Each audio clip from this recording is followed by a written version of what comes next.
Pierre Larouturou, bonjour. Bonjour. Nous vous recevons pour une chaîne internet qui s'appelle Thinkerview. On vous reçoit dans le cadre de votre nouveau projet qui s'appelle le Pacte Finance-Climat. Pourquoi avoir créé cette chose-là avec Jean Jouzel ?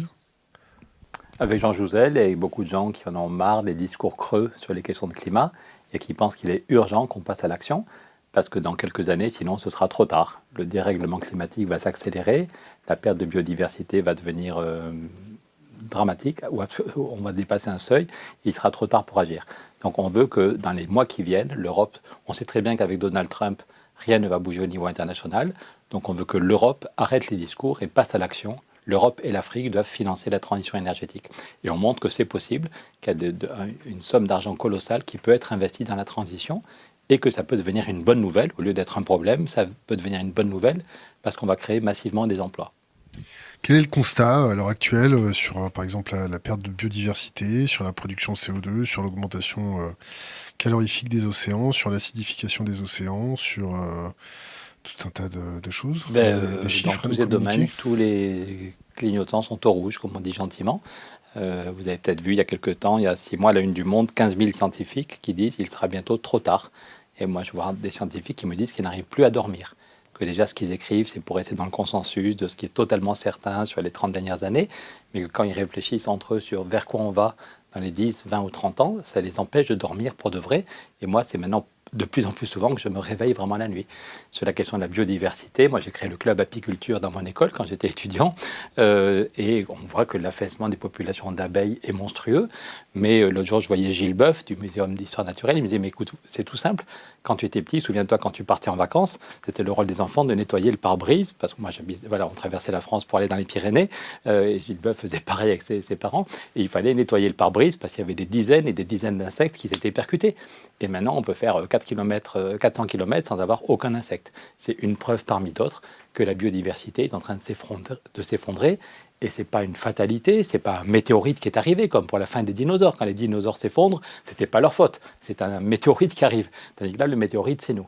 C'est nos modes de vie, c'est notre façon de produire, de consommer, qui produit un effondrement de la biodiversité et un dérèglement climatique de plus en plus grave. Donc c'est dramatique, mais c'est une bonne nouvelle. Ça veut dire que si c'est nous qui sommes la cause du problème, ça veut dire aussi qu'on peut s'attaquer aux racines du problème. Pourquoi si c'est nous ? Non, mais ça veut dire si c'est pas un météorite. Voilà, les dinosaures, ils n'y peuvent rien. Il y a un météorite qui arrive, il y a des volcans qui crachent, il n'y a plus de lumière, la végétation s'effondre. Voilà. Donc c'était foutu. Tandis que nous, ça n'est pas foutu. Plus de 95% du réchauffement climatique vient de l'activité humaine. Donc ça veut dire que si on s'attaque pour de vrai aux problèmes de transport, si on isole tous les bâtiments, si on change notre façon de s'alimenter, si on change de modèle agricole, ça fait un gros chantier, mais on peut en quelques années faire s'effondrer nos productions de gaz à effet de serre, et donc on peut calmer le jeu, on peut arrêter le dérèglement climatique. Bon, avant de commencer à faire saigner les oreilles de nos auditeurs, qui êtes-vous ?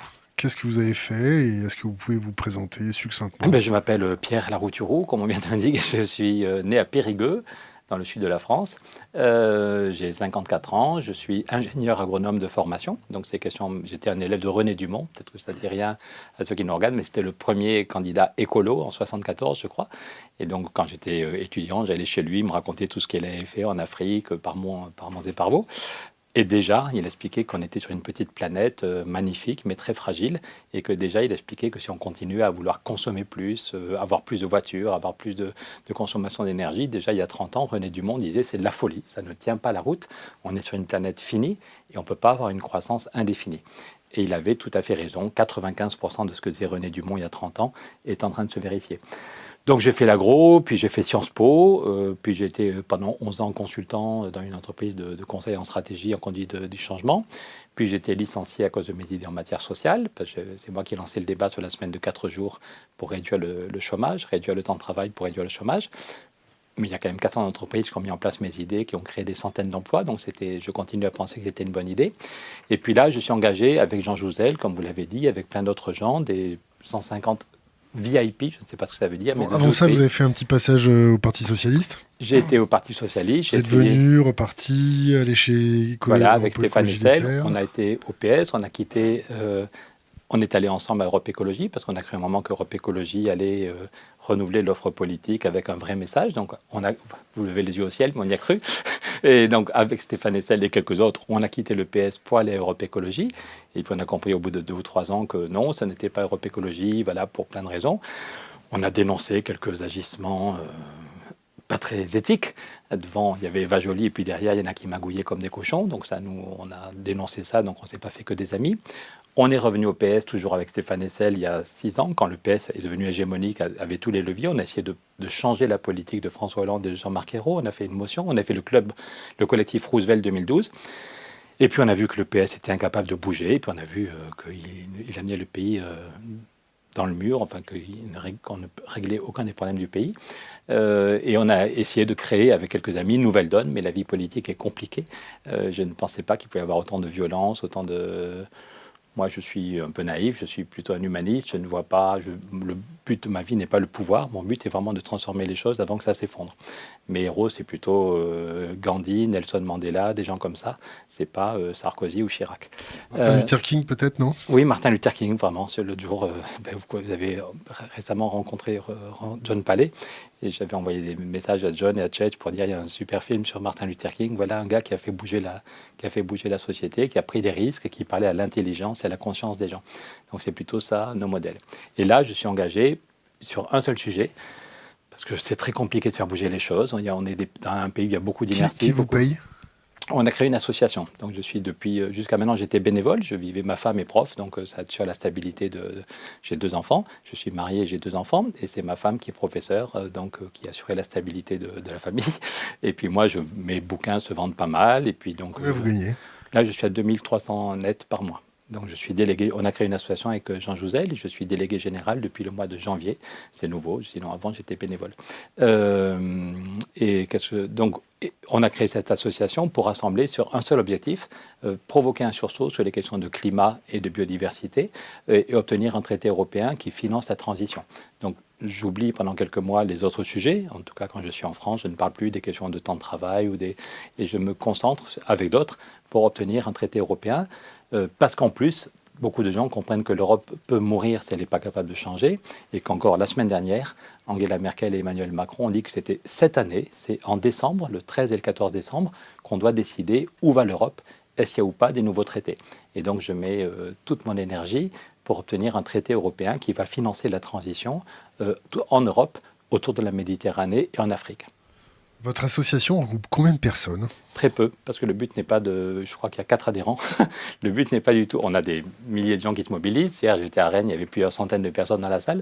Mais en tant que telle, l'association, c'est juste 4 personnes qui gèrent ça du point de vue administratif. C'est Jean Jouzel qui est le président, c'est 3 amis qui s'occupent de la logistique.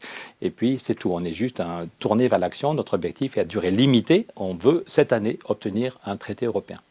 C'est des dons, vous vivez avec des dons? On vit avec des dons. Souvent, les gens qui signent, il y a un site, climat-2020.eu, climat-2020.eu, et les gens, souvent, qui signent, font des dons.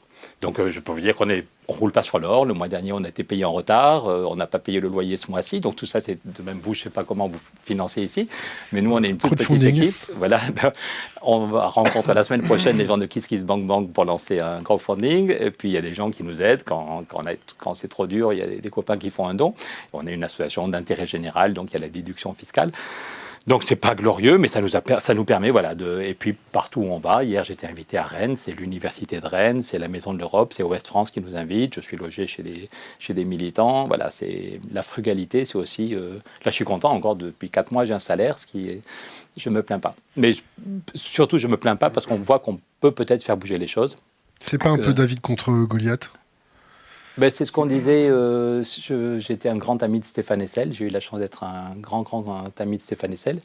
Et Stéphane Hessel, encore très peu de temps, quelques jours avant de mourir, je le revois chez lui. Et il disait qu'il fallait lutter contre le découragement. Alors que Stéphane, on savait qu'il pouvait y rester bientôt. On a parlé de sa vie, on a parlé de la mort qui venait. Et puis, il me dit, mon Pierre, qu'est-ce qu'on peut faire pour lutter contre le découragement? Il me dit, je serais fier de faire un petit livre avec toi. Je lui dis, attends, Stéphane, n'inversons pas, c'est moi qui serais fier de faire un petit livre avec toi. Mais donc, ce monsieur qui avait plus de 90 ans, qui savait qu'il pouvait mourir, se demandait comment lutter contre le découragement. Il disait, il faut rappeler aux gens qu'on pense que les trucs sont foutus, qu'on n'y arrivera pas, mais on a connu l'apartheid. Il disait toujours, on a connu l'apartheid et la fin de l'apartheid. On a connu le mur de Berlin. Oui, non, mais c'est vrai, pardon. Sinon, si les gens se découragent, moi, je pense que c'est peut-être quand on est très près du précipice, quand des millions de gens se disent « ça sent mauvais, ça devient très grave », c'est peut-être à ce moment-là qu'on arrive à faire bouger les choses. Là, je vois que je suis invité dans des villes très différentes. La même semaine, je suis invité à Lorient, une ville de gauche, et à Saint-Étienne, une ville de droite. Et à chaque fois, les salles sont pleines, et dans les deux cas, le maire dit qu'il veut nous soutenir et qu'il veut mettre ses réseaux au service de notre projet. On a des gens très très différents, aussi bien Laurence Parisot que les syndicats européens. Laurence Parisot, elle m'appelle en disant qu'elle n'est pas du tout d'accord avec ce que je dis en matière sociale. Elle commence par me dire « vous ne m'avez jamais convaincu en matière sociale, mais sur la question du climat, j'ai envie de vous aider ». Je lui dis ben, « ok, pendant un an, je ne parle plus des questions sociales, alors que ça reste un sujet dramatique, mais pendant un an, on essaye de rassembler tous ceux qui veulent vraiment faire bouger les choses sur le climat, les gens d'Alternativa, les gens de la Fondation Abbé Pierre, les gens de France Nature Environnement, les gens des Amis de la Terre. On rassemble tout. On parle souvent du plafond de verre qui empêche les femmes ou qui empêche les Noirs de progresser dans les entreprises. Et si on veut faire péter un plafond de verre, il faut se concentrer sur un endroit. Si on fait juste plein de petits coups n'importe où, le plafond de verre, il reste. Par contre, si on se concentre, on peut peut-être faire casser le plafond de verre et obtenir une victoire. Eh bien, nous, on pense que la question du climat aujourd'hui est assez grave pour que les gens se mettent en mouvement et qu'on rassemble des gens et que du coup, on obtienne une victoire au niveau d'un traité européen. Vous avez rassemblé du côté des entreprises, des grands patrons, des grands groupes. Est-ce que vous avez été démarché pour avoir des dons? On commence juste pour avoir des signatures. Pour le moment, notre objectif n'est pas encore d'avoir des dons. L'objectif est d'avoir des gens qui signent.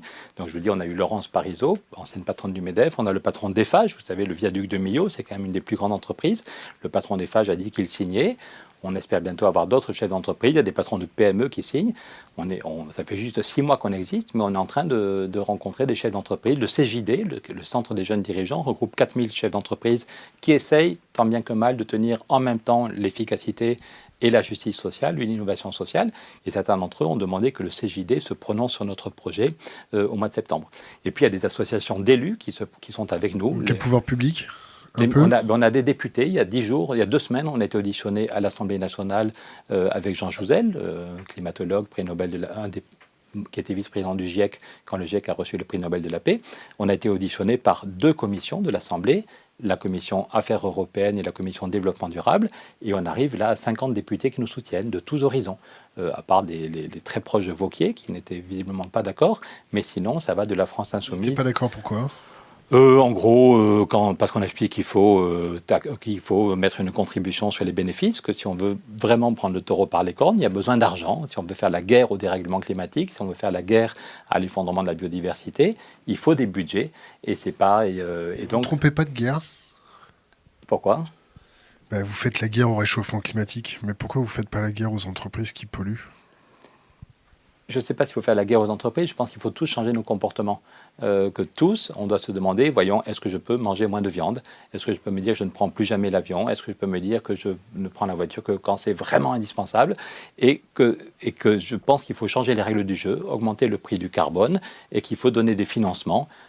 Un des objectifs, c'est que tous les bâtiments, publics et privés, soient isolés en France. Je ne sais pas où vous habitez, moi j'habite dans un immeuble tout à fait banal, et on est comme tous les autres immeubles, on dépense des quantités d'énergie qui réchauffent la planète. Et si je dois payer de ma poche l'isolation, le syndic va dire non, parce que c'est 25 000 euros ou 30 000 euros par appartement.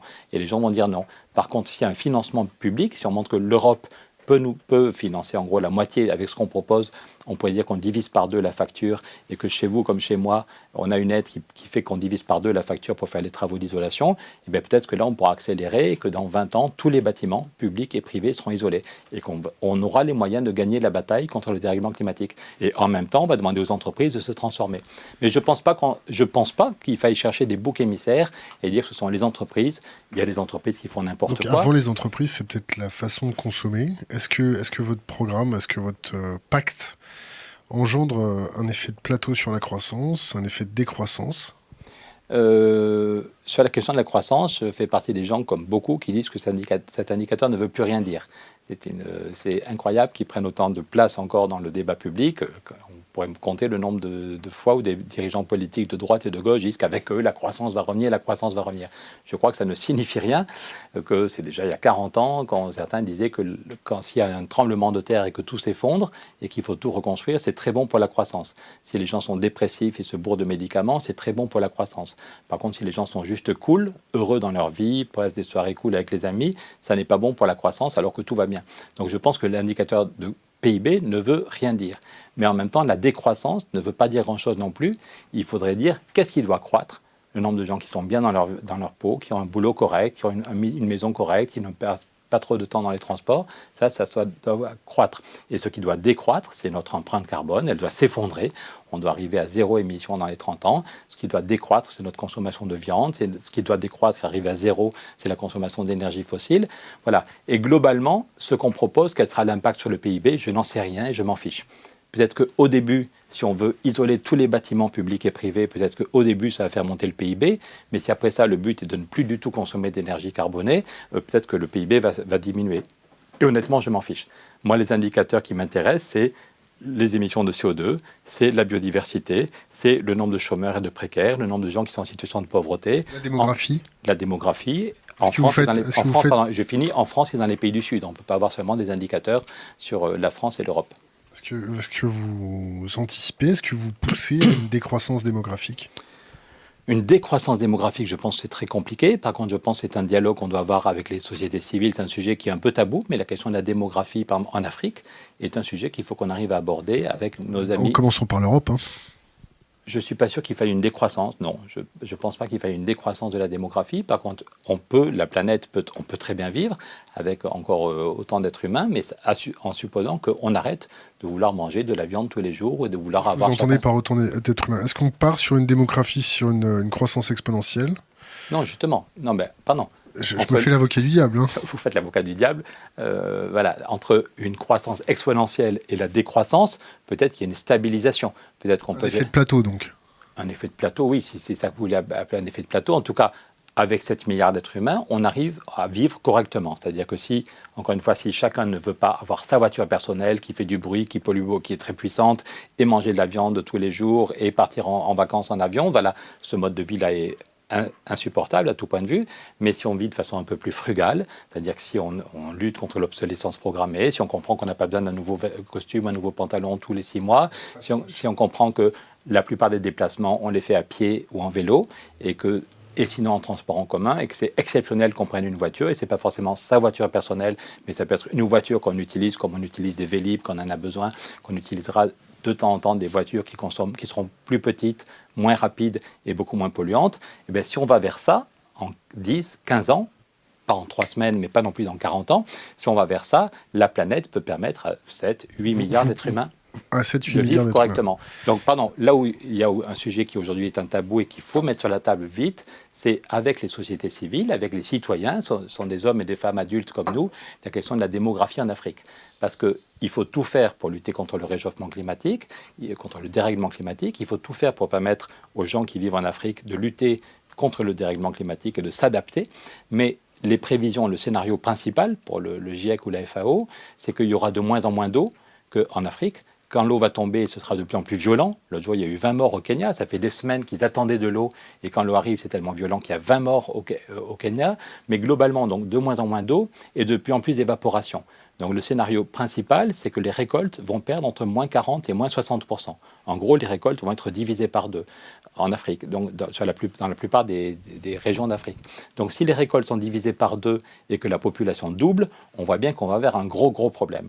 Donc la question de la démographie, en particulier en Afrique, ça ne peut pas rester un sujet tabou. Il faut qu'on arrive à avoir un nouveau partenariat pour de vrai entre l'Afrique et l'Europe et qu'on mette cette question sur la table. Ce n'est pas à nous de décider, de même que vous, je ne sais pas combien vous avez d'enfants et c'est vous qui décidez, mais cette question ne peut pas rester tabou. Au niveau des finances, au niveau des marchés financiers, est-ce que vous comptez faire 2-3 petites actions ? Est-ce que vous avez un plan d'attaque ? Ce n'est pas 2-3 petites actions, c'est le cœur de notre sujet. On montre que si on veut éviter une catastrophe climatique, il y a besoin d'une transformation radicale, qu'il faut arrêter les rustines, qu'il faut arrêter les discours, les COP 21, les COP 28, les COP 2049 bis, et qu'il faut passer à l'action. Surtout qu'avec Trump à la Maison-Blanche, on sait très bien que la prochaine COP sera un échec. On sait très bien qu'il n'y aura aucun accord international. Vous savez pourquoi ? Trump, si vous avez compris... Le train de vie des Américains est non négociable. Oui, alors la bonne nouvelle, c'est quand même... Ce sont les mots de Bush. Oui, alors la bonne nouvelle, c'est quand même que tout le monde n'est pas comme ça. Vous savez que sur les 50 États américains, il y en a quand même, je crois, 38 qui ont voté des textes pour dire qu'eux voulaient rester dans la logique des accords de Paris. Quand il y a des feux de forêt, autrefois, quand on était petit, les feux de forêt, c'était au mois d'août. Maintenant, quand il y a des feux de forêt juste avant Noël en Californie, parce que ça fait des années qu'il y a une sécheresse monstrueuse, que les arbres crèvent et qu'ils peuvent brûler n'importe comment, et que les pompiers, c'est tellement violent que les pompiers n'arrivent pas à arrêter les incendies, et qu'il y a 300 000 Américains qui doivent quitter leur maison juste avant Noël à cause des incendies, ils se disent que Bush devrait venir voir et que pour eux, le réchauffement climatique, que Trump devrait venir voir et que pour eux, c'est une évidence que le réchauffement climatique existe et qui est en train de s'aggraver, qu'il a des conséquences dramatiques. Donc, heureusement, Trump ne représente pas tous les États-Unis. Il y a 38 États sur 50 qui ont signé, qui ont voté des textes pour dire « nous, on continue ». Il y a des villes, il y a des associations, il y a des citoyens qui font bouger les choses. Lesquels n'ont pas signé ? Je ne connais pas la liste par cœur des 12 qui n'ont pas signé, mais je pourrais vous l'envoyer la prochaine fois, je n'en sais rien. Mais en tout cas, je sais que, fort heureusement, Trump n'a pas tous les pouvoirs, qu'il y a des choses qu'on peut faire au niveau local, comme en France d'ailleurs. Mais par contre, c'est vrai qu'un accord international, pour que la COP24 soit vraiment un succès, il faudrait que Trump signe. Et ça, on sait très bien que ça n'est pas possible. Donc, raison de plus pour que l'Europe mette les bouchées doubles et que l'Europe dise « nous, on finance la transition ». Donc, j'en viens à votre question sur les marchés financiers. Voilà. Donc voilà, donc globalement, le problème financier, il est colossal. L'autre jour, en Allemagne, il y a 3 mois, il y a eu une grande journée, c'est l'industrie allemande, c'est intéressant. C'est l'industrie allemande qui a fait travailler pendant 1 an et qui a rendu un rapport de 300 pages pour dire « nous voulons réussir la transition énergétique, ça n'est pas une option parmi d'autres, c'est une obligation morale. Sinon, nos sociétés vont s'effondrer, ça va être une souffrance terrible. » Donc première chose, c'est plutôt bien de montrer que ce n'est pas seulement Greenpeace ou les Amis de la Terre qui disent ça, que petit à petit, on a gagné quand même une partie de la bataille des idées et que le cœur de l'économie allemande, l'industrie allemande, a travaillé pendant 1 an et dit « nous voulons réussir la transition ». Mais ils expliquent à Merkel qu'il faut 50 milliards chaque année. Ils envoient un rapport de 300 pages à Angela Merkel, plein de pistes pour montrer que c'est possible, qu'il y a encore besoin d'un effort de recherche, mais globalement, on sait ce qu'il faut faire. Mais ils disent à Merkel, il nous faut 50 milliards chaque année, rien que pour réussir la transition dans l'industrie. Et Mme Merkel fait gloops, parce que 50 milliards, elle ne sait pas comment les trouver. La semaine suivante, c'est aux Pays-Bas qu'il y a un article à la une des journaux pour dire si on veut éviter que l'océan monte, parce que si l'océan monte de 2 mètres ou de 2,50 mètres, c'est les 3/4 de la population des Pays-Bas qui doivent déménager. Donc chez eux, c'est un sujet qui... L'article de National Geographic aujourd'hui, je ne l'ai pas vu, mais... qui dit que les 3/4 de l'humanité va crever d'ici 2100 à cause de fortes montées de chaleur. Mais c'est aussi un vrai sujet, oui. Comment ça va se passer ? On va terminer la partie financière. Non, mais oui, la réponse est oui. C'est que si vous avez aimé la canicule de 2003... en Allemagne, la réponse est oui sur la gravité, si vous me branchez sur la moitié. Après, on va vous brancher sur des trucs un peu plus piquants. En Allemagne, l'industrie dit on a besoin de 50 milliards. En France, nous, on travaille avec la fondation Abbé Pierre, qui travaille sur les problèmes de précarité énergétique, des millions de gens qui n'ont pas de quoi se chauffer correctement pendant l'hiver ou qui crèvent de chaud, au contraire, pendant l'été, parce qu'ils sont mal isolés. Donc, c'est un problème d'abord d'injustice sociale. C'est les plus pauvres qui sont les plus touchés aujourd'hui en Europe par le dérèglement climatique. Et puis, ce serait bien si tous ces gens pouvaient vivre correctement, que leur ensemble de leur appartement soit à une bonne température pendant l'hiver comme en été. Et en même temps, ce serait bon pour la planète s'ils n'avaient pas besoin de mettre le chauffage à fond. Donc, la Fondation Abbé Pierre, avec d'autres, c'est le collectif Rénovons, a un plan et montre comment on pourrait créer massivement des emplois et comment c'est rentable d'ici 15 ans. Mais il faut quelques milliards pour amorcer la pompe. Et vous demandez 1000 milliards, c'est ça ? Donc, 1000 milliards, 1200 milliards ? Voilà, c'est pas nous, c'est la Cour des comptes européenne, parce qu'il y en a qui rigolent, 1000 milliards, le chiffre est trop rond, ça fait rigolo. Eh bien non, c'est pas rigolo. C'est la Cour des comptes européenne qui dit que si on regarde ce qu'il faut en Allemagne dans l'industrie, ce qu'il faut aux Pays-Bas pour lutter contre le réchauffement et pour faire monter des digues, parce que si le niveau de l'océan monte, il y a des grandes digues qu'il faut consolider et rehausser. Si on regarde ce qu'il faut au Portugal, voilà, globalement, la Cour des comptes européenne dit que ce qu'on fait est totalement insuffisant. Ils disent que c'est monstrueux notre inaction. Ils disent que c'est pas foutu, qu'il n'est pas trop tard pour agir. Bonne nouvelle, on peut encore, si on se retrousse les manches, on peut encore gagner la partie. Et ils disent qu'il faut chaque année 1115 milliards. Le chiffre de la Cour des comptes, que je trouve un peu trop précis, parce qu'à 1 milliard près, honnêtement, on ne sait pas trop, mais ça donne un ordre de grandeur. Il faut 1100 milliards. Donc, comme vous avez bossé votre sujet, vous avez peut-être vu ce qu'on disait il y a 5 ans ou 6 ans avec Stéphane Hessel, avec Rocard, avec d'autres dans le collectif Roosevelt. Paix à leur âme. Paix à leur âme. On disait, pour sauver les banques, on a mis 1000 milliards, il faudrait mettre 1000 milliards pour sauver le climat. Et certains disaient, ouais, vous avez raison. Et puis d'autres disaient, mais c'est pas sérieux, ça n'est pas possible, la Banque centrale ne voudra jamais, les Allemands ne voudront pas. Et puis, il y a 3 ans, il y a un tabou qui est tombé. Je voulais apporter, parce qu'il y a des gens qui n'y croient pas, la Banque Centrale Européenne annonce qu'elle va créer 1000 milliards. Il y avait eu 2 trimestres où l'activité retombait, même en Allemagne, donc tout le monde flippait, est-ce qu'on retourne en récession? Et la Banque centrale dit, qu'est-ce que je peux faire? Et la Banque centrale annonce qu'elle va créer 1000 milliards. Autrefois, on disait qu'on faisait tourner la planche à billets, parce qu'autrefois, c'était vraiment des planches en métal. C'est toujours le cas. Et maintenant, c'est des ordinateurs. Mario Draghi dit à quelqu'un de son équipe, tu crées 80 milliards, et avec 3 ordinateurs, on donne aux banques 80 milliards tous les mois. Donc, on met un mot compliqué pour que les gens se disent, oh là là, je ne comprends pas, donc il vaut mieux pas que je me mêle, sinon je vais dire des bêtises. Donc, la plupart des citoyens ne le savent pas, ou ont peur de s'en mêler, de peur de dire des bêtises. Mais donc, on appelle ça le quantitative easing. Mais en fait, c'est très simple. La Banque centrale a le droit de créer de la monnaie à partir de rien. Elle annonce qu'elle crée 1000 milliards. Ça, c'est le quantitative easing de routine. Alors, je vous mets une parenthèse. Depuis le début de la crise financière, elle a créé combien d'argent à partir de rien, la Banque centrale européenne? En 2008, il y avait eu tout d'un coup 1000 milliards pour sauver les banques. Et heureusement, parce que sinon, le système s'effondrait. Aux États-Unis, il y avait eu 2 fois 1000 milliards. Et d'ailleurs, vous pouvez retrouver un article qu'on a fait là aussi avec Michel Rocard, qui montrait que c'était quand même surréaliste le manque de démocratie, le manque de contrôle démocratique, parce qu'aux États-Unis, c'est 2 journalistes qui avaient peut-être eu des fuites ou qui avaient eu le nez creux et qui ont gagné un procès contre la Banque centrale américaine, contre la Réserve fédérale, en disant, nous pensons, les journalistes disaient devant le juge, on pense que la Banque centrale en a fait beaucoup plus que ce qu'elle dit, on aimerait regarder ce qu'elle a fait. Et donc c'est un juge qui, au nom de la Constitution américaine, a donné le droit à 2 journalistes d'éplucher, de rentrer vraiment dans la comptabilité de la Banque centrale américaine. Et ils ont découvert que la Banque centrale avait créé 1200 milliards de plus que ce qu'elle avait dit pour aider les banques. Voilà. Donc ça pose quand même un vrai problème de contrôle démocratique quand on se rend compte que dans toutes nos villes, les conseillers municipaux s'arrachent les cheveux pour trouver 300 000 euros. Au niveau de notre pays, comme en Allemagne ou comme en Espagne, les députés prennent 3 mois pour voter un budget et s'ils peuvent déplacer 2 milliards, c'est le maximum. Et là, on découvre que les banques centrales, sans aucun contrôle démocratique, créent des milliers de milliards. Je reviens à votre question depuis 2008. La totalité, c'est? Il y a eu, dans l'urgence en 2008, il y a eu 1000 milliards que les banques ont remboursé petit à petit. Et puis, ce qui nous intéresse, depuis 3 ans, il y a eu ces 1000 milliards. Et puis, ce qu'on appelle des TLTRO, par exemple, en mois de mars dernier, il y a un an, 230 milliards en une journée. À taux négatif. Voilà, 33 milliards à taux négatif. Donc, on peut montrer, et personne ne l'a critiqué. On a fait un livre avec Jean Jouzel, et puis les gens de top niveau nous ont aidés, même s'ils n'apparaissent pas pour qu'on ne dise pas de bêtises. Et personne ne nous a reproché la moindre erreur de calcul depuis qu'on a sorti notre initiative. On peut montrer que la Banque centrale a créé 2500 milliards. La Banque centrale européenne, en 2 ans et demi, vient de créer 2500 milliards. Donc, depuis 2008, ça fait combien?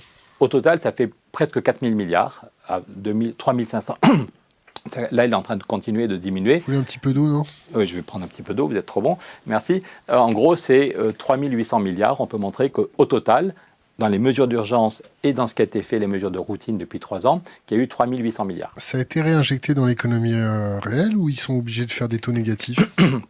Très très bonne question, c'est un des sujets fondamentaux.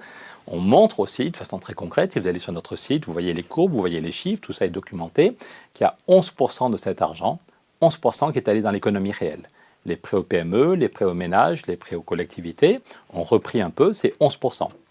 Et l'essentiel, 89%, presque 90%, comme on dit à Bruxelles, est parti à la spéculation. Et tous les mois maintenant, le FMI nous dit « Attention, vous jouez avec le feu, on risque une récession, on risque une crise financière plus grave que 2008. » En 2005, j'étais un des rares, parfois les journaux me présentent comme un des 5 qui avait lancé la crise financière. En 2005, on n'était pas très nombreux. Dominique Strauss-Kahn s'était moqué de moi devant 400 personnes en expliquant qu'il n'y avait aucun risque de crise, que je m'inquiétais pour rien. Je montrais le niveau de dette aux États-Unis, je montrais le taux d'épargne qui devenait négatif et j'annonçais qu'on allait vers une crise financière majeure. Mais à cette époque-là, le FMI ou la Banque mondiale ne disaient rien. Tandis que maintenant, c'est tous les mois que le FMI ou la Banque mondiale nous disent « Attention, on va vers une crise ». Le dernier rapport du FMI, c'était « La prochaine crise peut avoir des conséquences 10 fois plus graves ». La phrase qui était reprise dans le journal Les Échos, c'est le FMI, d'après le FMI, la prochaine crise pourrait avoir des conséquences 10 fois plus graves que 2008. Donc ça pose quand même un... On va imprimer 10 fois plus d'argent, c'est pas grave. Non, c'est trop facile. Non, voilà, souvenez-vous, la crise de 2008, il y a eu 1,5 million de chômeurs en France. C'est pas juste un problème théorique. L'INSERM dit que le chômage fait 15 000 morts chaque année. C'est pas juste il suffit pas de faire des billets. Quand des millions de gens tombent au chômage, puis au bout de 2 ans, ils tombent dans la pauvreté, ben, y en a qui se relèvent et puis il y en a qui y restent, y compris physiquement. L'INSERM dit tout le monde s'en fout, mais le chômage fait des milliers et des milliers de morts et des millions de gens qui ont une vie à la con parce qu'ils n'arrivent pas à vivre dignement. Voilà. Et donc ça pose une question quand même, c'est incroyable que le FMI nous dit qu'on va vers une crise financière qui pourrait être bien plus grave que 2008 et le GIEC nous dit attention, vous n'avez plus que quelques années pour changer le système, sinon ce sera trop tard. C'est combien d'années ? Le GIEC nous dit que c'est à partir de 2020, 2021, sans doute qu'il sera trop tard parce qu'il y a des rétroactions qui se mettent en place. Vous savez, on sait tous qu'une feuille qui est blanche, elle renvoie la lumière et la chaleur, tandis qu'un truc qui est foncé, il absorbe la chaleur. Donc quand le réchauffement fait que la glace du pôle Nord et du pôle Sud fond, ou la glace de l'Himalaya fond, donc il y a de moins en moins de surface blanche et de plus en plus de surface foncée. Donc ça accélère le réchauffement. Ou bien les terres qui sont congelées autour du pôle Nord, ce qu'on appelle le permafrost, elles étaient congelées depuis très longtemps et le méthane qui était à l'intérieur restait prisonnier. Et même en été, ça restait à moins 5 ou moins 10 degrés, il n'y avait pas de problème. Et maintenant, il y a 2 mois ou 3 mois dans l'année où le permafrost se décongèle, il s'effondre et il lâche des quantités de méthane monstrueuses. Et les hydrates de méthane sous l'eau ? Et les hydrates de méthane sous l'eau, mais je vais finir sur le permafrost. Mais vous avez raison, c'est aussi une des raisons pour lesquelles le problème s'aggrave. C'est le bonjour à Total qui d'ailleurs a très peur quand les hydrates de méthane sautent parce qu'ils ont l'impression que les Russes font péter des bombes. Mais je finis sur le permafrost, mais c'est un sujet voisin. C'est que le permafrost lâche des quantités de méthane. Le méthane, il dure moins longtemps que le CO2 dans l'atmosphère, mais il a un pouvoir réchauffant beaucoup plus grave. Son effet de serre est 14 ou 20 fois plus important suivant. Donc ça fait partie de ces... On est dans un cercle vicieux. Et par ailleurs... Le problème aussi, malgré tous les beaux discours qu'on fait sur la COP21, sur la COP22, la COP23, les émissions de gaz à effet de serre de tous nos pays continuent à augmenter. L'an dernier, le bilan de la France, c'est plus 3,2. C'est quand même monstrueux et tout le monde s'en fout. En principe, la France, tout le monde a voté, tout le monde est d'accord pour dire que le but, c'est la neutralité carbone dans 30 ans. Donc, en principe, la France devrait être tranquillou sur un rythme de moins 3% chaque année. Et là, on n'est pas sur un rythme de moins 3%, ni de moins 1, ni de... On est sur un rythme de plus 3,2. L'an dernier, les chiffres officiels, c'est que la France a augmenté de 3% ses émissions de gaz à effet de serre. Donc, ce n'est pas qu'on va un peu trop lentement dans le bon sens, c'est qu'on fait exactement le contraire de ce qu'il faudrait et tout le monde s'en fout. Donc, nous, je reviens à ce que dit le FMI, qui dit qu'on va vers une crise plus grave, peut-être 10 fois plus grave que 2008. Donc, ça pose quand même une vraie question. On nous a appris à l'école qu'on était des Homo sapiens sapiens. Vous vous souvenez des cours de biologie, on nous a dit qu'on était la branche la plus évoluée des primates avec un cerveau fabuleux. Mais parfois, on se demande si on est vraiment des sapiens sapiens ou des débilus débilus. Parce que le GIEC nous prévient qu'on va vers une crise dramatique, le FMI nous dit qu'on va vers une crise 10 fois plus grave que 2008, et on est comme des benets, on est comme des lapins qui regardent le camion, et on sait qu'on va se prendre le camion, on sait qu'on va se prendre la crise financière et le chaos climatique, et on est comme complètement tétanisé. Donc nous, ce qu'on veut, c'est provoquer un sursaut. Les gens sont devenus trop cons. Mais collectivement, on est par... Parce que débilus, ça veut dire quoi ? Je sais pas, j'ai pas fait de latin. Mais non, non mais avouez que c'est troublant. Encore une fois, les dinosaures, quand il y a un météorite qui arrive, ils y sont pour rien, et c'est pas leur faute. Tandis que c'est nous, c'est notre activité on accepte un niveau de spéculation qu'on n'a jamais vu, on continue à avoir de la création monétaire, et c'est à la une des journaux. C'est le journal Les Échos, c'est pas une feuille de chou gauchiste, c'est le journal Les Échos qui explique que la prochaine crise aura des conséquences 10 fois plus graves que celle de 2008. C'est Christine Lagarde à Davos qui, devant des centaines de VIP, explique qu'on va vers une crise plus grave, plus rapide et plus générale. Il y a la Coupe du Monde du foot. Ok, mais on peut peut-être faire les deux. Il y a les Marseillais à Los Angeles. Ok, tout ça, c'est de bonnes explications. Non, mais c'est un vrai sujet. Est-ce que la plupart d'entre nous, on passe quand même quelques heures par jour là, à regarder le football, à inviter des copains, voilà. Non. Bon, chacun fait ce qu'il veut. Est-ce que l'avenir de notre planète n'est pas aussi important ? Moi, j'aimerais que tous ceux qui disent, allez, vous venez, on dit aux copains, vous venez manger une pizza, on boit un verre de vin et on rigole ensemble devant le football. Je trouve que c'est une activité ça se défend, mais peut-être que l'avenir de notre planète est aussi important que le football et qu'on pourrait se dire que de temps en temps, on invite des copains pour réfléchir sur un truc sérieux, pas forcément chiant, ça peut être sérieux sans être chiant, et qu'on se dit, voyons, le problème climatique, quelles sont les solutions, quels sont les gens qui posent, et comment est-ce qu'on fout la pression sur Merkel, sur Macron, pour qu'ils mettent en place des solutions. Comment vous allez mettre la pression ? Eh bien, nous, notre objectif, c'est que... Vos petits bras, vos cadres dans votre association. Eh bien, écoutez, vous allez vous attaquer à la finance internationale qui a besoin de sa canne, on va dire, d'injection monétaire tous les mois pour pouvoir soutenir ces comportements prédateurs au sein même d'une guerre économique qui est totale. Alors, on peut dire que tout est foutu, mais alors dans ce cas, vous me donnez un arbre, une corde, et on cherche un endroit pour se pendre. Non, je vous pète les rotules avant. D'accord, si vous voulez, je suis un perfectionniste. Voilà. Je suis un perfectionniste. Mais, non, attendez. A priori, c'est foutu. Je suis pas nié et là, je suis à jeun. Vous avez une petite bière, moi, je suis à jeun. Alors, donc, je sais qu'a priori... c'est pas de la bière, c'est du gibol en 2000. Pardon. A priori, c'est foutu. Si vous regardez le bouquin que j'ai fait avec Michel Rocard il y a 6 ans, on expliquait qu'il y avait une crise financière nouvelle, que la Chine envahissait Taïwan. La crise de 29, elle a débouché sur la barbarie. On l'oublie, mais la crise de 29, c'était une deuxième crise. Il y avait une première crise financière en 1920-21, et puis on s'en était remis assez facilement. On avait commencé à spéculer comme des cochons, et quand la crise de 29 éclate, c'est monstrueux en termes sociaux, et ça aide les nazis à arriver au pouvoir, et c'est la barbarie. Et là, quand vous voyez la Chine, si vous voulez vous me réinviter, je vous ferai vraiment peur avec le niveau de dette en Chine, l'instabilité sociale et la course au surarmement, et les millions de Chinois qui attendent le match retour contre les Japonais. Donc, a priori, plus la question du climat et de la biodiversité, plus Trump à la Maison-Blanche, plus l'Europe qui se disloque, a priori, je ne suis pas débile, ça peut partir en vrille. A priori, c'est foutu. Mais comme on est des millions à comprendre que ça devient grave, comme on est des millions, il y en a peut-être quelques milliers même qui vont regarder notre entretien, il y en a déjà des milliers qui militent sur ce sujet. Je ne pourrais pas dire des millions. Non mais c'est parfois quand ça devient vraiment grave que les gens se réveillent. On est des milliers à aller chez le dentiste quand on commence à avoir mal. On nous a expliqué qu'il faudrait aller chez le dentiste tous les 6 mois. On le sait, mais en fait, on y va uniquement quand on commence à avoir mal. Et c'est peut-être quand il y a des inondations. J'étais en Bretagne hier, j'étais à Rennes. Eh bien, la Bretagne, il y a un mois, ils avaient des inondations monstrueuses. Maintenant, ils ont des canicules. Et donc, tous ceux qui expliquaient que le problème climatique, c'était de la blague, maintenant, ils viennent pour en débattre. Voilà, il y a quasiment tous les jours des villes qui approuvent notre traité. Et c'est parfois des élus qui nous disent, il y a 4 ou 5 ans, je m'en foutais. L'autre jour, à l'Assemblée, on a plusieurs députés qui nous ont dit, j'ai découvert aujourd'hui la gravité du problème. Certains de leurs collègues étaient effarés, parce qu'il y a voilà, mais on a fait 1h30 d'audition avec Jean Jouzel devant l'Assemblée nationale, devant 2 commissions, et plusieurs députés nous ont dit, j'ai découvert aujourd'hui la gravité du problème. Donc, en 1 heure, ils ont découvert la gravité du problème et le fait qu'il y ait peut-être des solutions. Si on change les règles du jeu, il y a besoin d'un changement radical des règles du jeu.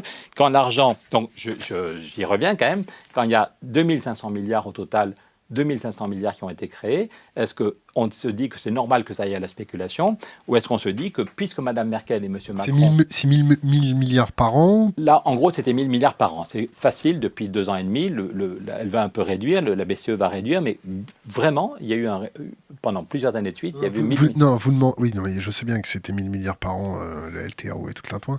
Vous demandez combien? 1000 milliards par an aussi? 1000 milliards, c'est quand la Cour des comptes européenne dit que c'est 1000 milliards, c'est en même temps des financements privés et des financements publics.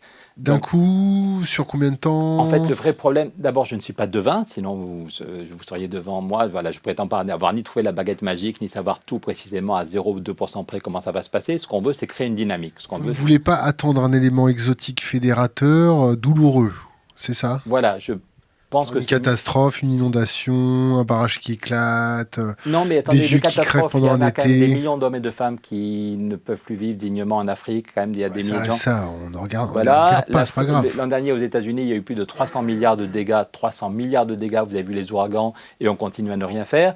Donc, ça coûte moins cher de payer 300 milliards. Non, c'est faux. Non, maintenant, ça devient faux. Maintenant, le coût de... C'est pas de la destruction créatrice?